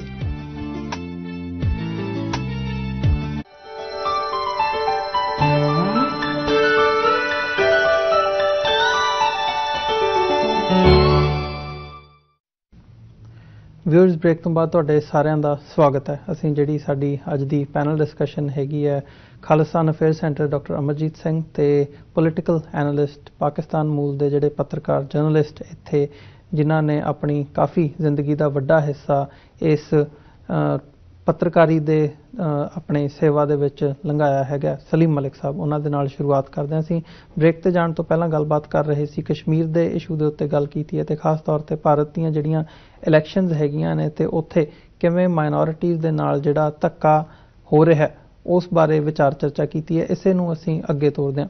ਸੋ ਮੈਂ ਗੱਲ ਸ਼ੁਰੂ ਕਰਨਾ ਚਾਹੂੰਗਾ, ਜਿਹੜੀ ਅਸੀਂ ਮਲਿਕ ਸਾਹਿਬ ਨੇ ਗੱਲ ਕੀਤੀ ਹੈ ਕਿ ਧਰਮ ਜਿਹੜਾ ਹੈਗਾ ਇਸ ਵਕਤ ਬੜਾ ਹੀ ਡੋਮੀਨੇਟਿੰਗ ਫੈਕਟਰ ਹੈ, ਕਿਵੇਂ ਭਾਰਤ ਦੇ ਵਿੱਚ ਘੱਟ ਗਿਣਤੀਆਂ ਨੂੰ ਟਾਰਗੇਟ ਕੀਤਾ ਜਾ ਰਿਹਾ ਹੈ ਤੇ ਧਾਰਮਿਕ ਮੁੱਦੇ ਜਿਹੜੇ ਹੈਗੇ ਆ ਉਹਨਾਂ ਨੂੰ ਪੋਲਰਾਈਜੇਸ਼ਨ ਦੇ ਲਈ ਵਰਤਿਆ ਜਾ ਰਿਹਾ ਹੈ। ਉਹ ਬਾਬਰੀ ਮਸਜਿਦ ਦਾ ਇਸ਼ੂ ਹੋਵੇ, ਰਾਮ ਮੰਦਿਰ ਦੀ ਗੱਲ ਹੋਵੇ ਜਾਂ ਅਦਰਵਾਈਜ਼ ਅਸੀਂ ਕਿਵੇਂ ਗਊ ਮਾਸ ਨੂੰ ਲੈ ਕੇ, ਜਾਂ ਸਾਰੀਆਂ ਘਟਨਾਵਾਂ ਸਾਡੇ ਸਾਹਮਣੇ ਨੇ। ਸੋ ਜਿੱਥੇ ਇੱਕ ਪਾਸੇ ਧਾਰਮਿਕ ਜਿਹੜੇ ਇਸ਼ੂਜ਼ ਹੈਗੇ ਆ ਉਹ ਪੋਲਰਾਈਜ਼ ਕਰ ਰਹੇ ਆ, ਉੱਥੇ ਜੇ ਦੂਜੇ ਪਾਸੇ ਦੇਖਣਾ ਹੋਵੇ, ਦੋਵੇਂ ਪੰਜਾਬਾਂ ਦੀ ਗੱਲ ਕਰਨੀ ਹੋਵੇ ਜਾਂ ਪੰਜਾਬ ਤੇ ਪਾਕਿਸਤਾਨ ਦੀ ਗੱਲ ਕਰਨੀ ਹੋਵੇ, ਸਿੱਖਾਂ ਤੇ ਮੁਸਲਮਾਨਾਂ ਦੀ ਆਪਸੀ ਸਾਂਝ ਦੀ ਗੱਲ ਕਰਨੀ ਹੋਵੇ, ਉੱਥੇ ਉਹੀ ਜਿਹੜਾ ਫੈਕਟਰ ਹੈਗਾ ਉਹ ਦੋ ਕੌਮਾਂ ਨੂੰ ਜੋੜਦਾ ਨਜ਼ਰ ਆ ਰਿਹਾ ਹੈ, ਕਰਤਾਰਪੁਰ ਕੋਰੀਡੋਰ ਦਾ ਇਸ਼ੂ। ਸੋ ਮਲਿਕ ਸਾਹਿਬ, ਤੁਸੀਂ ਕੀ ਕਹਿਣਾ ਚਾਹੋਗੇ ਇਸ ਬਾਬਤ? ਇਹ ਉਹੀ ਫੈਕਟਰ ਹੈ ਜਿਹੜਾ ਇੱਕ ਪਾਸੇ ਪੋਲਰਾਈਜ਼ ਕਰ ਰਿਹਾ ਹੈ ਤੇ ਦੂਜੇ ਪਾਸੇ ਦੋ ਕੌਮਾਂ ਨੂੰ ਜੋੜਦਾ ਨਜ਼ਰ ਆ ਰਿਹਾ ਹੈ। ਇਸ ਵਕਤ ਜਿਹੜੀ ਡਿਵੈਲਪਮੈਂਟ ਜਾਂ ਜਿਹੜਾ ਕੰਮ ਕਰਤਾਰਪੁਰ ਕੋਰੀਡੋਰ ਤੇ ਉੱਥੇ ਪਾਕਿਸਤਾਨ ਦੇ ਵਿੱਚ 40% ਮੁਕੰਮਲ ਕੀਤਾ ਨਜ਼ਰ ਆ ਰਿਹਾ ਹੈ। ਸੋ ਕਿਵੇਂ ਦੇਖਦੇ ਹੋ ਇਸ ਪਾਰਟ ਨੂੰ ਤੇ ਭਾਰਤ ਸਰਕਾਰ ਦੇ ਰਵੱਈਏ ਨੂੰ? ਦੇਖੋ, ਇਹ ਜਿਹੜੀ ਸ਼ਟਲ ਡਿਪਲੋਮੇਸੀ ਮੈਂ ਇਹਨੂੰ ਨਾਂ ਦੇਵਾਂਗਾ, ਇਹ ਅਚਾਨਕ ਯਾਨੀ ਬਰਸਾਂ ਦੀ, ਬਲਕਿ ਮੈਂ ਕਹਿੰਦਾ ਕਿ 70 ਵਰਿਆਂ ਦੀ ਇਹ ਇੱਕ ਸੋਚ ਸੀ ਕਿ ਜਿਹੜੇ ਲੋਕ 3 ਕਿਲੋਮੀਟਰ ਦੂਰਬੀਨ ਤੋਂ, ਯਾਨੀ ਮੈਂ ਨਹੀਂ ਸਮਝਦਾ ਕਿ ਇਸ ਤੋਂ ਜ਼ਿਆਦਾ ਕੋਈ ਜ਼ੁਲਮ ਜ਼ਿਆਦਤੀ ਹੋਏ ਕਿ ਤੁਹਾਨੂੰ ਸਾਹਮਣੇ ਇੱਕ ਚੀਜ਼ ਨਜ਼ਰ ਆਏ ਜਿਹਦਾ ਤਲਕ ਤੁਹਾਡੇ ਈਮਾਨ ਤੋਂ ਹੋਏ ਤੇ ਉਹ ਤੁਸੀਂ ਉਹਨੂੰ ਸਿਰਫ ਸੁਰਾਬ ਦੀ ਤਰ੍ਹਾਂ ਜਾਂ ਸਹਿਰਾ ਦੀ ਤਰ੍ਹਾਂ ਦੇਖੋ ਔਰ ਤੁਸੀਂ ਉਹਦੇ ਦਰਸ਼ਨ ਨਾ ਕਰ ਸਕੋ। ਤੇ ਹਮੇਸ਼ਾ ਤੋਂ ਕਿਹਾ ਹੈ ਕਿ ਪਾਕਿਸਤਾਨ ਦੇ ਅੰਦਰ ਬਾਬਾ ਗੁਰੂ ਨਾਨਕ ਦੇਵ ਜੀ ਜਿਹੜੇ ਆ ਇਹ ਹਮੇਸ਼ਾ ਮੁਸਲਮਾਨ ਉਹਨਾਂ ਦੀ ਉਸੇ ਤਰ੍ਹਾਂ ਇੱਜ਼ਤ ਕਰਦੇ ਆ ਸਾਡੇ, ਕਿਉਂਕਿ ਉਹਨਾਂ ਦੀ ਜ਼ਿੰਦਗੀ ਨੂੰ ਅਗਰ ਦੇਖੋ ਤੇ ਉਹਨਾਂ ਨੇ ਲੋਕਾਂ ਨੂੰ ਜੋੜਿਆ, ਲੋਕਾਂ ਨੂੰ ਦੱਸਿਆ ਕਿ ਜ਼ਿੰਦਗੀ ਗੁਜ਼ਾਰਨ ਦੇ ਢੰਗ ਕੀ ਆ ਜੀ। ਜਿਸ ਚੀਜ਼ ਔਰ ਜਿਸ ਤਰ੍ਹਾਂ ਇੰਡੀਆ ਨੇ ਇਮਰਾਨ ਖਾਨ ਦੇ ਉਸ ਜਵਾਬ ਦਾ ਉਹਦੇ ਅੰਦਰ ਨਵਜੋਤ ਸਿੰਘ ਸਿੱਧੂ ਜਿਹੜਾ ਉਹ ਇੱਕ ਹਵਾ ਦਾ ਰੁੱਖ ਸੀ, ਕਿਉਂਕਿ ਉਹਦੇ ਅੰਦਰ ਉਹਨੂੰ ਪੋਲੀਟੀਕਲ ਫਾਇਦਾ ਵੀ ਹੋਇਆ, ਕਿਉਂਕਿ ਇਹ ਸਿਆਸਤ ਜਿਹੜੀ ਹੈ ਇਹਦੇ ਅੰਦਰ ਨਾ ਕੋਈ ਮੁਸਤਕਲ ਦੋਸਤ ਹੁੰਦੇ ਆ ਨਾ ਦੁਸ਼ਮਣ ਹੁੰਦੇ ਆ, ਪੋਲੀਟੀਕਲ ਜਿਹੜੇ ਗੇਨਸ ਹੁੰਦੇ ਆ ਤੇ ਆਬਜੈਕਟਿਵ ਹੁੰਦੇ ਆ। ਉਹਦੇ ਅੰਦਰ ਭਾਰਤੀ ਸਰਕਾਰ ਇੰਡੀਆ ਪੰਜਾਬ ਦੇ ਜਿਹੜੇ ਲੋਕ ਆ ਉਹਨਾਂ ਦੀ ਜਿਹੜੀ ਫੀਲਿੰਗ ਸੀ ਉਹਦੇ ਸਾਹਮਣੇ ਨਹੀਂ ਠਹਿਰ ਸਕੀ। ਉਹਨਾਂ ਨੇ ਆਪਣਾ ਡੈਲੀਗੇਸ਼ਨ ਵੀ ਘੱਲਿਆ ਸਟੋਨ ਬ੍ਰੇਕਿੰਗ ਤੇ ਪਾਕਿਸਤਾਨ। ਉਹਦੇ ਬਾਅਦ ਪਾਕਿਸਤਾਨ ਨੇ 3-4 ਮਹੀਨੇ ਦੇ ਅੰਦਰ ਮੋਰ ਦੈਨ 40% ਜਿਹੜਾ ਉੱਥੇ ਵਰਕ ਕੀਤਾ ਹੈ। ਉਹ ਇਸ ਗੱਲ ਦੀ ਮੈਂ ਸਮਝਦਾ ਕਿ ਇਸ ਗੱਲ ਦੀ ਜ਼ਮਾਨਤ ਦਿੰਦਾ ਹੈ ਕਿ ਪਾਕਿਸਤਾਨੀ ਪੁਆਇੰਟ ਆਫ ਵਿਊ ਤੋਂ ਪਾਕਿਸਤਾਨੀ ਸਰਕਾਰ ਬਹੁਤ ਸਿੰਸੀਅਰ ਹੈ ਕਿ ਕਰਤਾਰਪੁਰ ਸਾਹਿਬ ਲਾਂਘਾ ਜਿਹੜਾ ਖੁੱਲਿਆ ਜਾਏ। ਇਹ ਇਨਸਾਨੀ ਹਕੂਕ ਦੀ ਵੀ ਖਿਲਾਫ ਵਰਜ਼ੀ ਹੈ ਕਿ ਅਗਰ ਉਹ ਨਾ ਖੁੱਲੇ, ਲੇਕਿਨ ਭਾਰਤ ਦੀ ਸਰਕਾਰ ਮੈਂ ਪਹਿਲੇ ਵੀ ਕਿਹਾ ਸੀ ਕਿ ਉਹ ਨਹੀਂ ਚਾਹੁੰਦੀ। ਉਹ ਪਾਕਿਸਤਾਨ ਦੇ ਅੰਦਰ ਆਇੰਦਾ ਆਪਣੀ ਜਿਹੜੀ ਮੀਡੀਆ ਟੈਕਟਿਕ ਹੈ ਉਸ ਤੋਂ ਇਹ ਪ੍ਰੋਪੇਗੈਂਡਾ ਵੀ ਕਰੇਗੀ ਕਿ ਇਹ ਜਿਹੜਾ ਹੈ ਗ੍ਰੇਟਰ ਪੰਜਾਬ ਦੀ ਤਰਫ ਜਾ ਰਿਹਾ ਹੈ। ਇਹ ਜਿਹੜਾ ਹੈ ਇਹਦੇ ਅੰਦਰ ਇੱਕ ਯਾਨੀ ਜਿਹੜੀ ਅਕਲੀਅਤ ਹੈ ਉਹਨੂੰ ਯਾਨੀ ਇੱਥੇ ਬਹੁਤ ਜ਼ਿਆਦਾ ਤੁਸੀਂ ਯਾਨੀ ਆਪਣਾ ਸਪੋਰਟ ਕਰ ਰਹੇ ਹੋ ਤੇ ਪਾਕਿਸਤਾਨ ਦੇ ਅੰਦਰ ਜਿਹੜੇ ਲੋਕ ਯਾਨੀ ਸੋ ਕਾਲਡ ਫੰਡਾਮੈਂਟਲ ਆ ਉਹਨਾਂ ਨੂੰ ਵੀ ਪੰਪ ਕੀਤਾ ਜਾਏਗਾ ਜੀ। ਉਹ ਮੈਂ ਸਮਝਦਾ। ਨਾਲੇ ਤੁਹਾਡਾ ਆਪਣਾ ਯਾਨੀ ਕੈਪਟਨ ਅਮਰਿੰਦਰ ਸਿੰਘ ਉਹ ਆਪ ਜਿਹੜਾ ਹੈ ਉਹ ਪੰਜਾਬੀਆਂ ਦੀ ਵਿਚਾਰਾਂ ਦੇ ਖਿਲਾਫ ਸਟੇਟਮੈਂਟਾਂ ਦਿੰਦੇ ਨਹੀਂ ਥੱਕਦਾ। ਇਸ ਵੇਲੇ ਮੈਂ ਨਹੀਂ ਸਮਝਦਾ ਕਿ ਉਹ ਕਾਂਗਰਸ ਦਾ ਚੀਫ ਮਿਨਿਸਟਰ ਹੈ ਜਾਂ ਪੰਜਾਬ ਦੀ ਆਵਾਮ ਦਾ। ਉਹ ਲੱਗਦਾ ਹੈ ਉਹ ਇਸ ਵੇਲੇ ਉਹਨੇ RSS ਜਿਹੜਾ ਹੈ ਉਹਨੇ ਠੇਕੇ ਤੇ ਬਈ ਨਹੀਂ ਲੈ ਲਿਆ ਹੈ ਕੈਪਟਨ ਸਾਹਿਬ ਨੂੰ। ਔਰ ਪੰਜਾਬ ਦੀ ਸਰਕਾਰ ਜਿਹੜੀ ਆ ਉਹ ਆਪ ਸਿੰਸੀਅਰ ਨਹੀਂ ਆ ਕਿ ਉਹ ਲਾਂਘਾ ਖੁੱਲੇ ਤੇ ਮੋਦੀ ਸਰਕਾਰ ਨਹੀਂ ਚਾਹੁੰਦੀ ਕਿ ਇਹ ਲਾਂਘਾ ਖੁੱਲੇ। ਔਰ ਪਾਕਿਸਤਾਨ ਦੀ ਸਰਕਾਰ ਨੇ ਜਿਹੜਾ ਯਾਨੀ ਉੱਥੇ ਡਿਵੈਲਪਮੈਂਟ ਕੀਤੀ ਹੈ ਤੇ ਰੋਡ ਬਿਲਕੁਲ ਗੁਰਦਾਸਪੁਰ ਅਗਰ ਤੁਸੀਂ ਦੇਖੋ ਉੱਥੇ ਤੱਕ ਲੈ ਗਏ ਆ ਤੇ ਉਹ ਸਿੰਸੀਅਰ ਨਜ਼ਰ ਆਉਂਦੀ ਹੈ। ਲੇਕਿਨ ਮੈਂ ਸਮਝਦਾ ਕਿ ਇੰਡੀਆ ਦੀ ਸਰਕਾਰ ਜਿਹੜੀ ਆ ਉਹ ਪਾਕਿਸਤਾਨ ਕੋਈ ਨਾ ਕੋਈ ਇਸ ਕਿਸਮ ਦੇ ਇਸ਼ੂ ਵਿਸ਼ੇ ਜਾਂ ਘਟਨਾ ਖੜੀ ਕਰੇਗੀ ਜਿਸ ਤੇ ਲੋਕਾਂ ਨੂੰ ਇਹ ਬਾਵਰ ਕਰਵਾਏ ਕਿ ਇਹ ਇੰਡੀਅਨ ਨੈਸ਼ਨਲ ਸਿਕਿਉਰਿਟੀ ਵਾਸਤੇ ਇਹ ਕਰਤਾਰਪੁਰ ਸਾਹਿਬ ਲਾਂਘਾ ਜਿਹੜਾ ਹੈ ਇਹ ਸਿਕਿਉਰਿਟੀ ਰਿਸਕ ਹੋ ਸਕਦਾ ਹੈ। ਤੇ ਇਹਦੇ ਉੱਤੇ ਕੰਮ ਵੀ ਹੋ ਰਿਹਾ ਹੈ। ਜਿਹੜੇ ਇੰਡੀਆ ਟੂਡੇ ਤੇ ਦੂਸਰੇ ਚੈਨਲ ਆ ਉਹ ਕਿਉਂਕਿ ਉਹ ਖਾਸ ਤੌਰ ਤੇ ਰਿਪਬਲਿਕ ਟੀਵੀ ਦੇ ਕਿਉਂਕਿ ਉਹ तमाम ਲੋਕ ਫੰਡ ਕਰ ਰਹੇ ਆ ਜਿਹੜੇ ਯਾਨੀ ਇਹ ਚਾਹੁੰਦੇ ਆ ਕਿ ਇੰਡੀਆ ਦੇ ਅੰਦਰ ਸਿਰਫ ਵਨ ਰਿਲੀਜਨ ਰਾਜ ਹੋਏ ਔਰ ਉਹ ਇਹੀ ਸਮਝਦੇ ਆ ਕਿ ਦੁਬਾਰਾ ਜਿਹੜਾ ਹੈ ਉਹ ਰਾਮ ਰਾਜ ਵਾਪਸ ਆ ਰਿਹਾ ਜਿਹਦੇ ਅੰਦਰ ਛੋਟੀ ਗਿਣਤੀ ਦੇ ਲੋਕਾਂ ਨੂੰ ਕਿਸੇ ਕਿਸਮ ਦੀ ਆਜ਼ਾਦੀ ਦੇ ਨਾਲ ਸਾਹ ਲੈਣ ਦੀ ਅਸੀਂ ਇਜਾਜ਼ਤ ਨਹੀਂ ਦੇਵਾਂਗੇ। ਤੇ ਕਰਤਾਰਪੁਰ ਸਾਹਿਬ ਲਾਂਘਾ ਜਿਹੜਾ ਹੈ ਮੈਂ ਨਹੀਂ ਸਮਝਦਾ ਕਿ ਅੱਜ ਤੱਕ ਦੇ ਦਿਨ ਦੇ ਅੰਦਰ ਇੰਡੀਆ ਦੀ ਸਰਕਾਰ ਜਿਹੜੀ ਆ ਉਹ ਇਹ ਫੀਲਿੰਗ ਰੱਖਦੀ ਹੈ ਕਿ ਪੰਜਾਬ ਦੇ ਲੋਕਾਂ ਨੂੰ ਉਹਨਾਂ ਦੀ ਧਾਰਮਿਕ ਜਿਹੜੀ ਉਹਨਾਂ ਦੀ ਖੁਆਇਸ਼ ਹੈ ਉਹਨੂੰ ਪੂਰਾ ਕੀਤਾ ਜਾਏ। ਜੀ ਡਾਕਟਰ ਸਾਹਿਬ ਤੁਸੀਂ ਕੀ ਕਹਿਣਾ ਚਾਹੋਗੇ ਇਸ ਬਾਰੇ? ਜਿਵੇਂ ਮਲਿਕ ਸਾਹਿਬ ਨੇ ਕਿਹਾ ਕਿ ਉਧਰਲੇ ਪਾਸੇ 40% ਕੰਮ ਹੋ ਚੁੱਕਿਆ ਹੈ ਤੇ ਉਹਨਾਂ ਦੀ ਸਿੰਸੀਅਰਿਟੀ ਪਾਕਿਸਤਾਨੀ ਸਾਈਡ ਦੀ ਕੰਪਲੀਟਲੀ ਨਜ਼ਰ ਆਉਂਦੀ ਹੈ ਕਿ ਉਹ ਕਿੰਨੇ ਸਿੰਸੀਅਰ ਨੇ ਇਸ ਪਾਰਟ ਨੂੰ ਮੁੱਖ ਰੱਖਦੇ ਤੇ ਭਾਰਤ ਸਰਕਾਰ ਦਾ ਜਿੱਥੇ ਤੱਕ ਸਵਾਲ ਹੈਗਾ ਉਹ ਉਹਨਾਂ ਨੇ ਆਲਰੇਡੀ ਦੱਸਿਆ। ਸੋ ਲੱਗਦਾ ਤੁਹਾਨੂੰ ਵੀ ਪਾਕਿਸਤਾਨ ਵੀ ਇਹੀ ਉਹ ਕਰ ਰਿਹਾ ਵੀ ਉਧਰੋਂ ਤਾਂ ਬਣਨਾ ਨਹੀਂ ਬਣਨਾ ਪਰ ਅਸੀਂ ਆਪਣਾ ਇੱਕ ਵਾਰੀ ਆਪਣਾ ਕੰਮ ਕਰਕੇ ਅਸੀਂ ਕਹਿ ਦਈਏ ਵੀ ਆ ਲਓ ਜੀ। ਨਹੀਂ ਦੇਖੋ ਮਲਿਕ ਸਾਹਿਬ ਨੇ ਬਿਲਕੁਲ ਠੀਕ ਫਰਮਾਇਆ। ਮੈਂ ਸਮਝਦਾ ਵੀ ਜਿਸ ਤੇਜ਼ੀ ਦੇ ਨਾਲ ਪਾਕਿਸਤਾਨ ਦੀ ਹਕੂਮਤ ਨੇ ਇਸ ਕਰਤਾਰਪੁਰ ਲਾਂਘੇ ਦੇ ਪ੍ਰੋਜੈਕਟ ਨੂੰ ਫੋਲੋ ਕੀਤਾ ਹੈ, ਸਿਆਸਤਦਾਨ ਅਨਾਉਂਸਮੈਂਟਸ ਬਹੁਤ ਕਰਦੇ ਨੇ, ਬਹੁਤ ਵਾਰ ਉਹਦੇ ਪੋਲੀਟੀਕਲ ਐਂਗਲ ਵੀ ਹੁੰਦੇ ਨੇ, ਪਰ ਇੱਕ ਗੱਲ ਜ਼ਾਹਰ ਹੈ ਕਿ 28 ਨਵੰਬਰ ਨੂੰ ਸੰਗੇ ਬੁਨਿਆਦ ਰੱਖਿਆ ਜਾਂਦਾ ਹੈ ਔਰ ਵਿਦਿਨ 2 or 2.5 months ਅਸੀਂ ਦੇਖਦੇ ਹਾਂ ਵੀ 40% ਕੰਮ ਦਾ ਮੁਕੰਮਲ ਹੋ ਜਾਣਾ ਜਿੱਥੇ 300 ਤੋਂ ਜ਼ਿਆਦਾ ਉਹਨਾਂ ਦੇ ਬੰਦੇ ਦਿਨ ਰਾਤ ਲੱਗੇ ਹੋਏ ਨੇ, ਵੱਡੇ ਵੱਡੇ ਬੁਲਡੋਜ਼ਰ, ਮਸ਼ੀਨਾਂ ਔਰ ਪੂਰਾ ਕੰਮ ਉੱਥੇ ਚੱਲ ਰਿਹਾ। ਸੋ ਅਸੀਂ ਸਮਝਦੇ ਹਾਂ ਵੀ ਪਾਕਿਸਤਾਨ ਦੀ ਹਕੂਮਤ, ਔਰ ਕੱਲ੍ਹ ਹੀ ਕੈਬਨਿਟ ਮੀਟਿੰਗ ਜਿਹੜੀ ਇਮਰਾਨ ਖਾਨ ਸਾਹਿਬ ਦੀ ਸਦਾਕਤ ਦੇ ਵਿੱਚ ਹੋਈ, ਉਹਨਾਂ ਨੇ ਪੰਜਾਬ ਦੇ ਗਵਰਨਰ ਮਿਸਟਰ ਸਰਵਰ ਜਿਹੜੇ ਨੇ ਉਹਨਾਂ ਨੂੰ ਓਵਰਆਲ ਡਿਵੈਲਪਮੈਂਟ ਦਾ ਇੰਚਾਰਜ ਬਣਾਇਆ ਹੈ ਨਨਕਾਣਾ ਸਾਹਿਬ ਔਰ ਕਰਤਾਰਪੁਰ ਕੋਰੀਡੋਰ ਦਾ, ਕਿਉਂਕਿ 2019 ਦਾ ਸਾਲ ਗੁਰੂ ਨਾਨਕ ਸਾਹਿਬ ਦੇ 550 ਸਾਲਾ ਪ੍ਰਕਾਸ਼ ਪੁਰਬ ਨਾਲ ਸੰਬੰਧਿਤ ਸਾਲ ਹੈ। ਲੱਖਾਂ ਦੀ ਗਿਣਤੀ ਸਿੱਖ ਸੰਗਤਾਂ ਨੇ ਉੱਥੇ ਜਾਣਾ ਹੈ। ਟੈਂਟ ਸਿਟੀਜ਼ ਔਰ ਦੂਸਰੀਆਂ ਬਣਾਉਣ ਦੀਆਂ ਪਲਾਨਸ ਵੀ ਨੇ। ਲੇਕਿਨ ਜਿਹੜਾ ਭਾਰਤੀ ਹਕੂਮਤ ਦਾ ਰਵੱਈਆ ਪਹਿਲੇ ਦਿਨ ਤੋਂ, ਨਹੀਂ ਤਾਂ ਇਹ 70 ਸਾਲ ਇਸ ਗੱਲ ਨੂੰ ਲਟਕਣ ਦੀ ਲੋੜ ਨਹੀਂ ਸੀ। ਇਹ ਇਸ਼ੂ ਰਾਦਰ ਭਾਰਤ ਸਰਕਾਰ ਵੱਲੋਂ ਅੱਡ-ਅੱਡ ਮੌਕਿਆਂ ਦੇ ਉੱਤੇ ਲਿਆਂਦਾ ਜਾਣਾ ਚਾਹੀਦਾ ਸੀ। ਸ਼ਿਮਲਾ ਐਗਰੀਮੈਂਟ ਵੇਲੇ ਵੀ ਇਹ ਆ ਸਕਦਾ ਸੀ। ਨਹਿਰੂ ਲਿਆਕਤ ਅਲੀ ਪੈਕਟ ਜਦੋਂ 1950 'ਚ ਹੋਇਆ ਉਦੋਂ ਵੀ ਹੋ ਸਕਦਾ ਸੀ। ਪਰ ਇਹਨਾਂ ਦੀ ਇੰਟੈਂਟ ਤਾਂ ਦੋਨਾਂ ਕੌਮਾਂ ਨੂੰ ਆਪਸ ਦੇ ਵਿੱਚ ਲੜਾ ਕੇ ਰੱਖਣਾ, ਨਫ਼ਰਤ ਦੀ ਜਿਹੜੀ ਹੈ ਜ਼ਮੀਨ ਦੇ ਉੱਤੇ ਹੀ ਇਹਨਾਂ ਦੀ ਫਸਲ ਹੁੰਦੀ ਹੈ। ਸੋ ਮੈਂ ਸਮਝਦਾ ਹਾਂ ਵੀ ਇਹ ਪਾਕਿਸਤਾਨ ਦੇ ਵਿੱਚ ਪਿਛਲੇ 20 ਸਾਲ ਤੋਂ ਜ਼ਿਆਦਾ ਸਮੇਂ ਤੋਂ ਕਰਤਾਰਪੁਰ ਦੇ ਲਾਂਘੇ ਨੂੰ ਲੈ ਕੇ, ਔਰ ਮੈਂ ਹਮੇਸ਼ਾ ਸਮਝਦਾ ਹਾਂ ਵੀ credit should be given where it is due. ਇਹ 1999 ਤੋਂ ਬਾਅਦ ਹੀ ਜਿਹੜਾ ਪਾਕਿਸਤਾਨ ਸਿੱਖ ਗੁਰਦੁਆਰਾ ਪ੍ਰਬੰਧਕ ਕਮੇਟੀ ਹੋਣ ਚਾਹਣਾ, ਉਹ ਨਵਾਜ਼ ਸ਼ਰੀਫ ਦੀ ਹਕੂਮਤ ਹੋਏ, ਮੁਸ਼ਰਫ ਦਾ ਦੌਰ ਹੋਏ, ਸਾਰੇ ਪੀਰੀਅਡ 'ਚ ਪਾਕਿਸਤਾਨ ਦੀਆਂ ਜਿਹੜੀਆਂ ਹਕੂਮਤਾਂ ਨੇ, ਸਿਵਲੀਅਨ ਜਾਂ ਫੌਜੀ, ਉਹਨਾਂ ਨੇ ਕਿਹਾ ਜੀ ਸਾਨੂੰ ਕੋਈ ਇਤਰਾਜ਼ ਨਹੀਂ ਹੈ ਔਰ ਅਸੀਂ ਚਾਹੁੰਦੇ ਹਾਂ ਵੀ ਇਹ ਸਿੱਖਾਂ ਦੇ ਲਈ ਇਹ ਕਰਤਾਰਪੁਰ ਕੋਰੀਡੋਰ ਖੁੱਲੇ, ਦੁਨੀਆ ਭਰ ਦੇ ਸਿੱਖ ਉੱਥੇ ਆ ਸਕਣ, ਭਾਰਤ ਦੇ ਖਾਸ ਤੌਰ ਤੇ।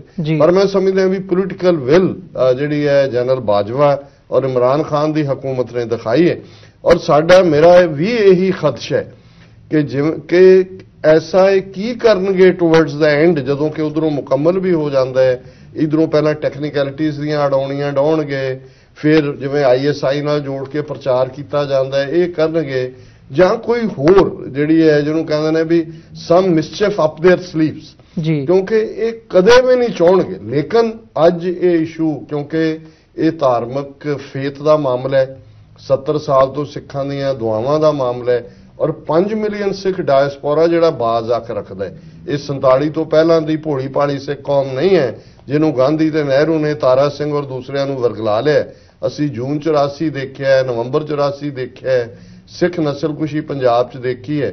ਔਰ ਪਾਕਿਸਤਾਨ ਪ੍ਰਤੀ ਵੀ ਜੋ 70 ਸਾਲ ਪਹਿਲਾਂ ਦੀ ਜਨਰੇਸ਼ਨ ਨੂੰ ਜਿਵੇਂ ਭਰਮਾਇਆ ਗਿਆ ਸੀ, ਅੱਜ ਪਾਕਿਸਤਾਨ 'ਚ 25-30 ਹਜ਼ਾਰ ਦਸਤਾਰਧਾਰੀ ਸਿੱਖ ਹੋਣਗੇ, ਦੂਸਰੇ ਨੇ ਗੁਰੂ ਨਾਨਕ ਨਾਮਦੇਵਾ ਸਿੰਧ ਔਰ ਦੂਜੇ। ਪਰ ਜਿਸ ਅੰਦਾਜ਼ ਦੇ ਵਿੱਚ ਉਹਨਾਂ ਨੂੰ ਉੱਥੇ ਮਾਣ ਹੈ, ਉਹ ਫੌਜ ਦੇ ਵਿੱਚ ਹੋਏ, ਉਹਨਾਂ ਦੇ ਡਾਕਟਰ ਹੋਣ, ਹੁਣ ਜਿਹੜਾ ਪਾਰਲੀਮੈਂਟਰੀ ਸੈਕਟਰੀ ਵੀ ਇੱਕ ਸਿੱਖ ਬਣਦਾ ਹੈ, PRO ਜਿਹੜਾ ਪੰਜਾਬ ਦੇ ਗਵਰਨਰ ਦਾ ਇੱਕ ਸਿੱਖ ਬਣਦਾ। ਸੋ ਮੈਂ ਸਮਝਦਾ ਕਿ ਉੱਥੇ ਜਿੱਥੇ ਅਸੀਂ ਮਾਈਕਰੋਸਕੋਪਿਕ ਸਾਡਾ ਨੰਬਰ ਹੈ, ਉੱਥੇ ਤਾਂ ਸਾਨੂੰ ਅਸੀਂ 5 ਕਕਾਰਾਂ ਦੇ ਨਾਲ ਵਡਿਆਏ ਜਾਂਦੇ ਹਾਂ। ਤੇ ਜਿਸ ਮੁਲਕ ਨੂੰ ਅਸੀਂ ਆਪਣਾ ਕਹਿੰਦੇ ਰਹੇ, ਜਿਹਦੇ ਪਿੱਛੇ ਅਸੀਂ ਜਿਹੜਾ ਉਹ 3 ਸਦੀਆਂ ਦੀ ਹਿਸਟਰੀ ਜਿਹੜੀ ਆ, ਅਸੀਂ ਆਪਣੇ ਆਪ ਨੂੰ ਡਿਫੈਂਡਰ ਆਜ਼ਾਦੀ ਦੇ ਕਹਿੰਦੇ ਰਹੇ। ਅੱਜ ਆ ਪਰਸੋਂ ਦੀ ਘਟਨਾ ਹੈ ਕਿ ਇੱਕ ਸਿੱਖ ਵਕੀਲ ਮਹਾਰਾਸ਼ਟਰ ਦਾ ਜਿਹੜਾ ਪ੍ਰੈਕਟਿਸਿੰਗ ਅਟਾਰਨੀ ਹੈ, ਸੁਪਰੀਮ ਕੋਰਟ 'ਚ ਉਹਨੂੰ ਕਿਰਪਾਨ ਦੇ ਨਾਲ ਅੰਦਰ ਨਹੀਂ ਜਾਣ ਦਿੱਤਾ ਗਿਆ। ਉਹਨੇ ਕਿਹਾ, ਔਰ ਉਹੀ constitution right to wear and bear kirpan ਸਿੱਖਾਂ ਨੂੰ ਹੱਕ ਦਿੰਦਾ। ਸੋ ਮੈਂ ਸਮਝਦਾ ਹਾਂ ਵੀ ਇਹ ਜੇ ਰੋਕਣਗੇ ਵੀ, ਹੁਣੇ ਕਿਸੇ ਪਾਸੇ ਵੀ ਹੁਣੇ ਫਸਣਗੇ। ਜੇ ਕਰਤਾਰਪੁਰ ਕੋਰੀਡੋਰ ਬਣਦਾ, ਸਰਟਨਲੀ ਇਹ ਉਹ ਗੁੱਡਵਿਲ ਦਾ ਲਾਂਘਾ ਹੋਏਗਾ। ਉਹ ਦੁਨੀਆ ਭਰ ਦੇ ਵਿੱਚ ਮੈਂ ਸਮਝਦਾ ਵੀ ਚੀਨ, ਅਮਰੀਕਾ, ਰੂਸ ਸਭ ਨੇ ਵੈਲਕਮ ਕੀਤਾ, ਕਿਉਂਕਿ ਇੱਕ ਦੋਸਤੀ ਦਾ ਬਾਬਾ ਨਾਨਕ ਸਾਂਝੇ ਨੇ ਸਾਰਿਆਂ ਦੇ। ਪਰ ਜੇ ਇਹਨੂੰ ਰੋਕਣ ਦੀ ਕੋਸ਼ਿਸ਼ ਵੀ ਕਰਨਗੇ, ਫਿਰ ਵੀ ਇਹ ਜਿਹੜੇ ਨੇ ਐਕਸਪੋਜ਼ ਹੋਏ ਨੇ। ਔਰ ਅਲਟੀਮੇਟਲੀ ਜਿਹੜਾ ਇਕੱਲਾ ਦੁਨੀਆ 'ਚ ਫੈਸਲੇ ਸਾਡੀ ਅਕਲ ਨਹੀਂ ਕਰਦੀ, ਇੱਕ ਰੂਹਾਨੀਅਤ ਦੀ ਦੁਨੀਆ, ਇੱਕ ਰੱਬ ਦਾ ਵੀ ਇੱਕ ਸਿਸਟਮ ਹੈ। ਔਰ ਇਹ ਜਦੋਂ ਇਸ ਹੱਦ ਤੱਕ ਕੋਈ ਸਾਮਰਾਜ, ਕੋਈ ਸਿਸਟਮ ਭ੍ਰਿਸ਼ਟ ਜਾਂਦਾ ਹੈ, ਕਰਪਟ ਹੋ ਜਾਂਦਾ ਹੈ ਜਾਂ ਬਦਦਿਆਨਤ ਹੋ ਜਾਂਦਾ ਹੈ, ਤੇ ਫਿਰ ਰੱਬ ਦੀ ਮਾਰ ਵੀ ਪੈਂਦੀ ਹੈ। ਇਹ ਸਰਵਾਈਵ ਨਹੀਂ ਕਰਨਗੇ। ਹੁਣ ਕਰਤਾਰਪੁਰ ਲਾਂਘਾ ਹੀ ਅਲਟੀਮੇਟਲੀ ਜਿਹੜਾ ਇਹ ਇਹਨਾਂ ਦੀ ਡਿਸਟਰਕਸ਼ਨ ਦਾ ਕਾਰਨ ਵੀ ਬਣੇਗਾ ਜੇ ਇਹਨਾਂ ਨੇ ਇਹਨੂੰ ਰੋਕਣ ਦੀ ਕੋਸ਼ਿਸ਼ ਕੀਤੀ। ਜੀ ਮਲਿਕ ਸਾਹਿਬ, ਇਹ ਸਾਰੇ ਇਸ਼ੂ ਦੇ ਉੱਤੇ ਇੱਕ ਸਿੱਖ ਕੌਮ ਵੱਲੋਂ ਜਿਹੜੀ ਮੈਂ ਮੰਗ ਕਹੂੰਗਾ ਕਿ ਇਹਦੀ ਜਿਹੜੀ ਹੈਰੀਟੇਜ ਹੈਗੀ ਹੈ ਕਰਤਾਰਪੁਰ ਸਾਹਿਬ ਦੀ, ਜਾਂ ਓਵਰਆਲ ਅਸੀਂ ਦੇਖਦੇ ਹਾਂ ਉਹਨੂੰ ਸੰਭਾਲਿਆ ਜਾਵੇ। ਉਹਦੇ ਤੇ ਨਵਜੋਤ ਸਿੱਧੂ ਵੱਲੋਂ ਵੀ ਇਮਰਾਨ ਖਾਨ ਸਾਹਿਬ ਨੂੰ ਲਿਖਿਆ ਗਿਆ, ਤੇ ਅਦਰਵਾਈਜ਼ ਇੱਕ ਆਨਲਾਈਨ ਪਟੀਸ਼ਨਸ ਦਾ ਵੀ ਜਿਹੜਾ ਦੌਰ ਹੈਗਾ ਉਹ ਦੇਖਿਆ ਗਿਆ ਤੇ ਕੁਝ ਰਿਸਪੌਂਸ ਵੀ ਇਦਾਂ ਦਾ ਮਿਲ ਰਿਹਾ ਹੁਣ। ਸੋ ਉਸ ਐਂਗਲ ਤੋਂ ਜਦੋਂ ਅਸੀਂ ਇਹ ਸਾਰੇ ਪਾਰਟ ਨੂੰ ਦੇਖਦੇ ਹਾਂ ਵੀ ਹੈਰੀਟੇਜ ਜਿਹੜੀ ਹੈ ਉਹਦੀ ਇਤਿਹਾਸਕਤਾ ਬਰਕਰਾਰ ਰੱਖੀ ਜਾਵੇ, ਹਿਸਟੋਰਿਸਿਟੀ ਬਰਕਰਾਰ ਰੱਖੀ ਜਾਵੇ ਸਾਰੇ ਕਰਤਾਰਪੁਰ ਕੋਰੀਡੋਰ ਦੇ ਵਿੱਚ, ਉਹਨੂੰ ਉਸ ਹਿਸਾਬ ਨਾਲ ਡਿਸਟਰਕਟ ਨਾ ਕੀਤਾ ਜਾਵੇ, ਮਾਰਬਲ ਨਾ ਥੱਪਿਆ ਜਾਵੇ ਚਾਰੇ ਪਾਸੇ। ਮੈਂ ਕਨਕਲੂਡਿੰਗ ਕਮੈਂਟ ਇਹਦੇ ਤੇ ਜ਼ਰੂਰ ਚਾਹੂੰਗਾ ਤੁਹਾਡੇ ਕੋਲੋਂ। ਦੇਖੋ, ਜਿੱਥੇ ਤੱਕ ਪਾਕਿਸਤਾਨ ਦੇ ਅੰਦਰ ਤੁਸੀਂ ਦੇਖੋ, ਜਦ ਉਸ ਤੋਂ ਪਹਿਲਾਂ ਜਦੋਂ ਸਿੱਖ ਗੁਰਦੁਆਰਾ ਕਮੇਟੀ ਉੱਥੇ ਬਣੀ ਸੀ, ਉਸ ਤੋਂ ਪਹਿਲਾਂ ਵੀ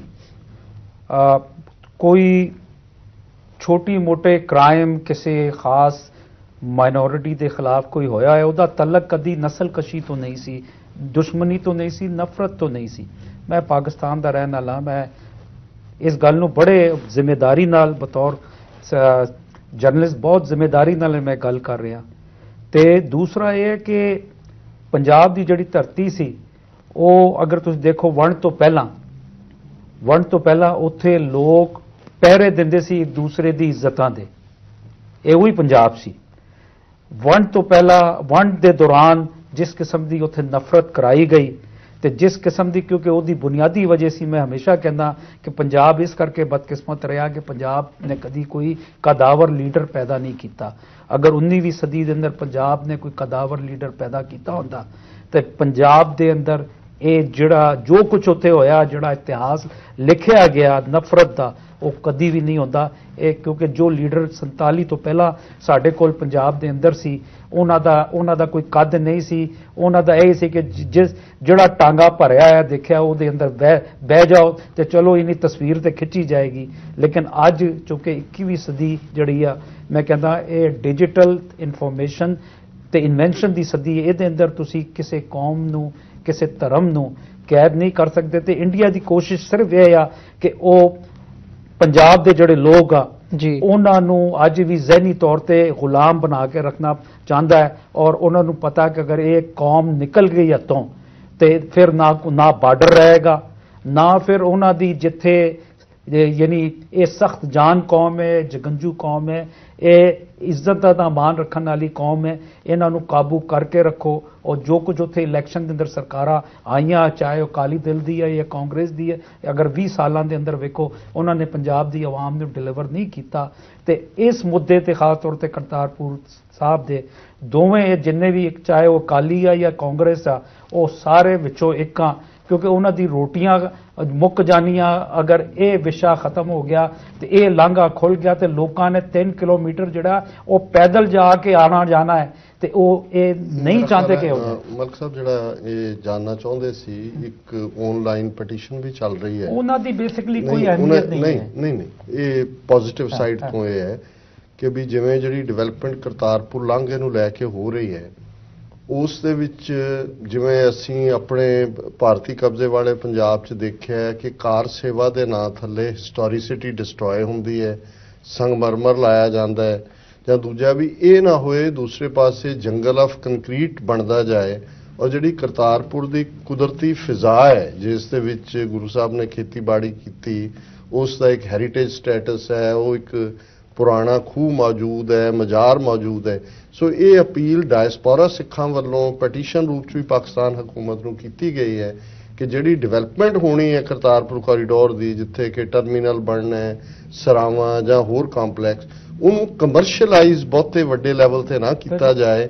ਉਹਦੀ ਜਿਹੜੀ ਰੂਹਾਨੀ ਫਿਜ਼ਾ ਹੈ, ਸਪਿਰਿਚੁਅਲ ਉਹਦਾ ਹੈ ਪਾਰਟ, ਔਰ ਉਹਦਾ ਜਿਹੜਾ ਹੈਰੀਟੇਜ ਹੈ ਉਹਨੂੰ ਮੇਨਟੇਨ ਰੱਖਿਆ ਜਾਏ। ਇਹਦੇ ਨਾਲ ਰਿਲੇਟਡ ਉਹ ਜਿਹੜੀ ਪਟੀਸ਼ਨਾਂ ਆਨਲਾਈਨ ਜਿਹੜੀਆਂ ਜਦੋਂ ਤੱਕ ਉਹ ਪ੍ਰੈਕਟੀਕਲੀ ਯਾਨੀ ਅਮੈਂਡ ਨਹੀਂ ਹੁੰਦੀਆਂ, ਉਹਨਾਂ ਦੀ ਕੋਈ ਹੈਸੀਅਤ ਨਹੀਂ ਹੁੰਦੀ। ਲੇਕਿਨ ਪਾਕਿਸਤਾਨ ਦੀ ਗਵਰਨਮੈਂਟ ਨੂੰ ਪਤਾ ਹੈ ਕਿ ਇਹ ਬੜਾ ਹਸਾਸ, ਇਹ ਜਿਹੜੀ ਖੇਤੀਬਾੜੀ ਦਾ ਇਲਾਕਾ ਹੈ ਤੇ ਦੂਜੀ ਜਿਹੜੀ ਇਸ ਕਿਸਮ ਦੀ ਹੈ, ਕੋਸ਼ਿਸ਼ ਕੀਤੀ ਗਈ ਹੈ ਕਿ ਉੱਥੇ ਬਲਡੋਜ਼ਰ ਨਾ ਚਲਾਏ ਜਾਣ ਜੀ।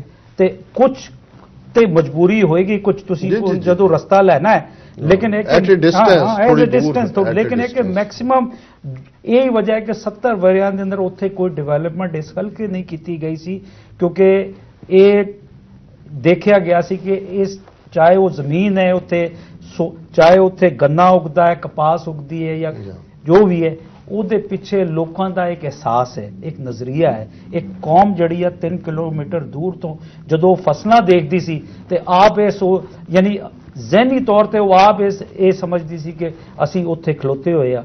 ਲੇਕਿਨ ਇਹ ਕਿ ਡਿਵੈਲਪਮੈਂਟ ਨੇ ਥੋੜੀ ਬਹੁਤ ਤੇ ਜ਼ਮੀਨ ਆਂਦੀ ਹੈ, ਲੇਕਿਨ ਜਿਹੜਾ ਪਲਾਨ ਬਣਿਆ ਹੈ, ਜਿਹੜਾ ਮਾਸਟਰ ਪਲਾਨ ਬਣਾਇਆ ਹੈ, ਉਹਦੇ ਅੰਦਰ ਜਿਹੜੇ ਕਮਰਸ਼ੀਅਲ ਬਿਲਡਿੰਗਾਂ ਜਾਂ ਸ਼ਾਪਿੰਗ ਪਲਾਜ਼ਾ ਬਣਨਗੇ ਉਹ ਵੀ ਇਸ ਗੱਲ ਦਾ ਯਾਨੀ ਧਿਆਨ ਰੱਖਿਆ ਗਿਆ ਕਿ ਉਹਦੇ ਅੰਦਰ ਬਲਕਿ ਮੈਂ ਕਹਾਂਗਾ ਕਿ ਦੋਵੇਂ ਪਾਸੋਂ ਇੱਕ ਮੁਸ਼ਤਰਕਾ ਕਮੇਟੀ ਬਣਾਈ ਜਾਏ ਔਰ ਉਹਨਾਂ ਦੇ ਕੋਲੋਂ ਯਾਨੀ ਨਾ ਬਹੁਤ ਸਾਰੇ ਜਿਹੜੀ ਡਾਇਸਪੋਰਾ ਸਿੱਖਾਂ ਦੇ ਇਨਪੁਟ ਉਹਦੇ ਚ ਹੋਣੇ ਚਾਹੀਦੇ ਜੀ। ਡਾਕਟਰ ਸਾਹਿਬ ਕੋਈ ਕਨਕਲੂਡਿੰਗ ਕਮੈਂਟ ਅਖੀਰਲਾ 1 ਮਿੰਟ ਹੈਗਾ।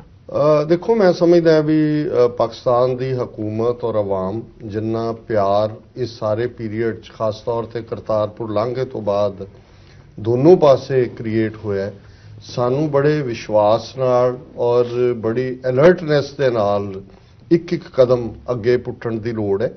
ਬਹੁਤ ਸਾਰੀ ਡਿਸਇਨਫੋਰਮੇਸ਼ਨ ਵੀ ਆਉਣ ਵਾਲੇ ਪੀਰੀਅਡ 'ਚ ਹੋਏਗੀ, ਮਿਸਇਨਫੋਰਮੇਸ਼ਨ ਵੀ ਹੋਏਗੀ ਔਰ ਜਿਵੇਂ ਪਾਕਿਸਤਾਨ ਦੇ ਜਿਹੜੇ ਡਿਸੀਜਨ ਮੇਕਰ ਨੇ ਉਹਨਾਂ ਤੱਕ ਅਸੀਂ ਇਹ ਗੱਲ ਵੀ ਪਹੁੰਚਾਉਣਾ ਚਾਹੁੰਦੇ ਹਾਂ ਕਿ ਜਿਹੜੇ ਇੰਡੋਫਾਈਲ ਕਿਸਮ ਦੇ ਵਪਾਰੀ ਕਿਸਮ ਦੇ ਰੈਂਟਾ ਸਿੱਖ ਨੇ ਬਾਹਰਲੇ ਮੁਲਕਾਂ 'ਚ ਉਹਨਾਂ ਨੂੰ ਵੀ ਨਜ਼ਰ ਆ ਰਿਹਾ ਹੈ ਜਿਵੇਂ ਮਗਰਮੱਛ ਨੂੰ ਨਜ਼ਰ ਆਉਂਦਾ ਹੈ ਕਿ ਵੀ ਉਹਦਾ ਖਾਜਾ ਕਿੱਥੇ ਹੈ।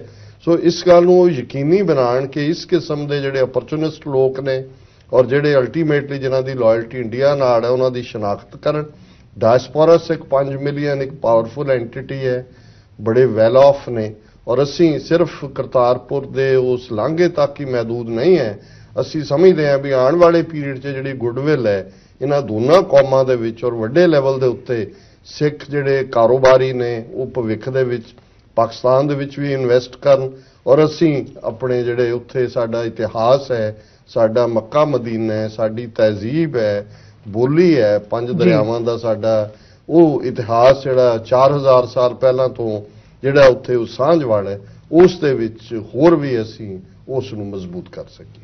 ਜੀ ਸੋ ਸਾਡਾ ਸਮਾਂ ਇੱਥੇ ਹੀ ਸਮਾਪਤ ਹੁੰਦਾ ਸ਼ੋਅ ਦਾ। ਤੁਹਾਡਾ ਦੋਵਾਂ ਜਣਿਆਂ ਦਾ ਬਹੁਤ ਬਹੁਤ ਧੰਨਵਾਦ, ਤੁਸੀਂ ਆਪਣਾ ਸਮਾਂ ਕੱਢ ਕੇ ਸਾਡੇ ਨਾਲ ਵਿਚਾਰਾਂ ਦੀ ਸਾਂਝ ਪਾਈ ਹੈ। ਸੋ ਮੈਂ ਉਮੀਦ ਕਰਦਾ ਹਾਂ ਜਿਹੜੀ ਅੱਜ ਦੀ ਸਾਡੀ ਪੈਨਲ ਡਿਸਕਸ਼ਨ ਸੀ, ਜਿੱਥੇ ਜਿੱਥੇ ਤੱਕ ਸਾਡੇ TV 84 ਦੇ ਦਰਸ਼ਕ ਸਾਨੂੰ ਦੇਖ ਰਹੇ ਆ, ਸੁਣ ਰਹੇ ਆ, ਉਹਨਾਂ ਸਾਰਿਆਂ ਨੂੰ ਇਹ ਜ਼ਰੂਰ ਪਸੰਦ ਆਈ ਹੋਵੇਗੀ। ਸੋ ਅੱਜ ਦੇ ਸ਼ੋਅ ਦੇ ਵਿੱਚ ਇੱਥੇ ਤੁਹਾਡੇ ਕੋਲੋਂ ਇਜਾਜ਼ਤ ਚਾਹਾਂਗੇ। ਦੁਬਾਰਾ ਫਿਰ ਸੋਮਵਾਰ ਨੂੰ ਤੁਹਾਡੇ ਨਾਲ ਮੁਲਾਕਾਤ ਹੋਵੇਗੀ। ਤਦ ਤੱਕ ਲਈ ਇਜਾਜ਼ਤ ਦਿਓ ਜੀ।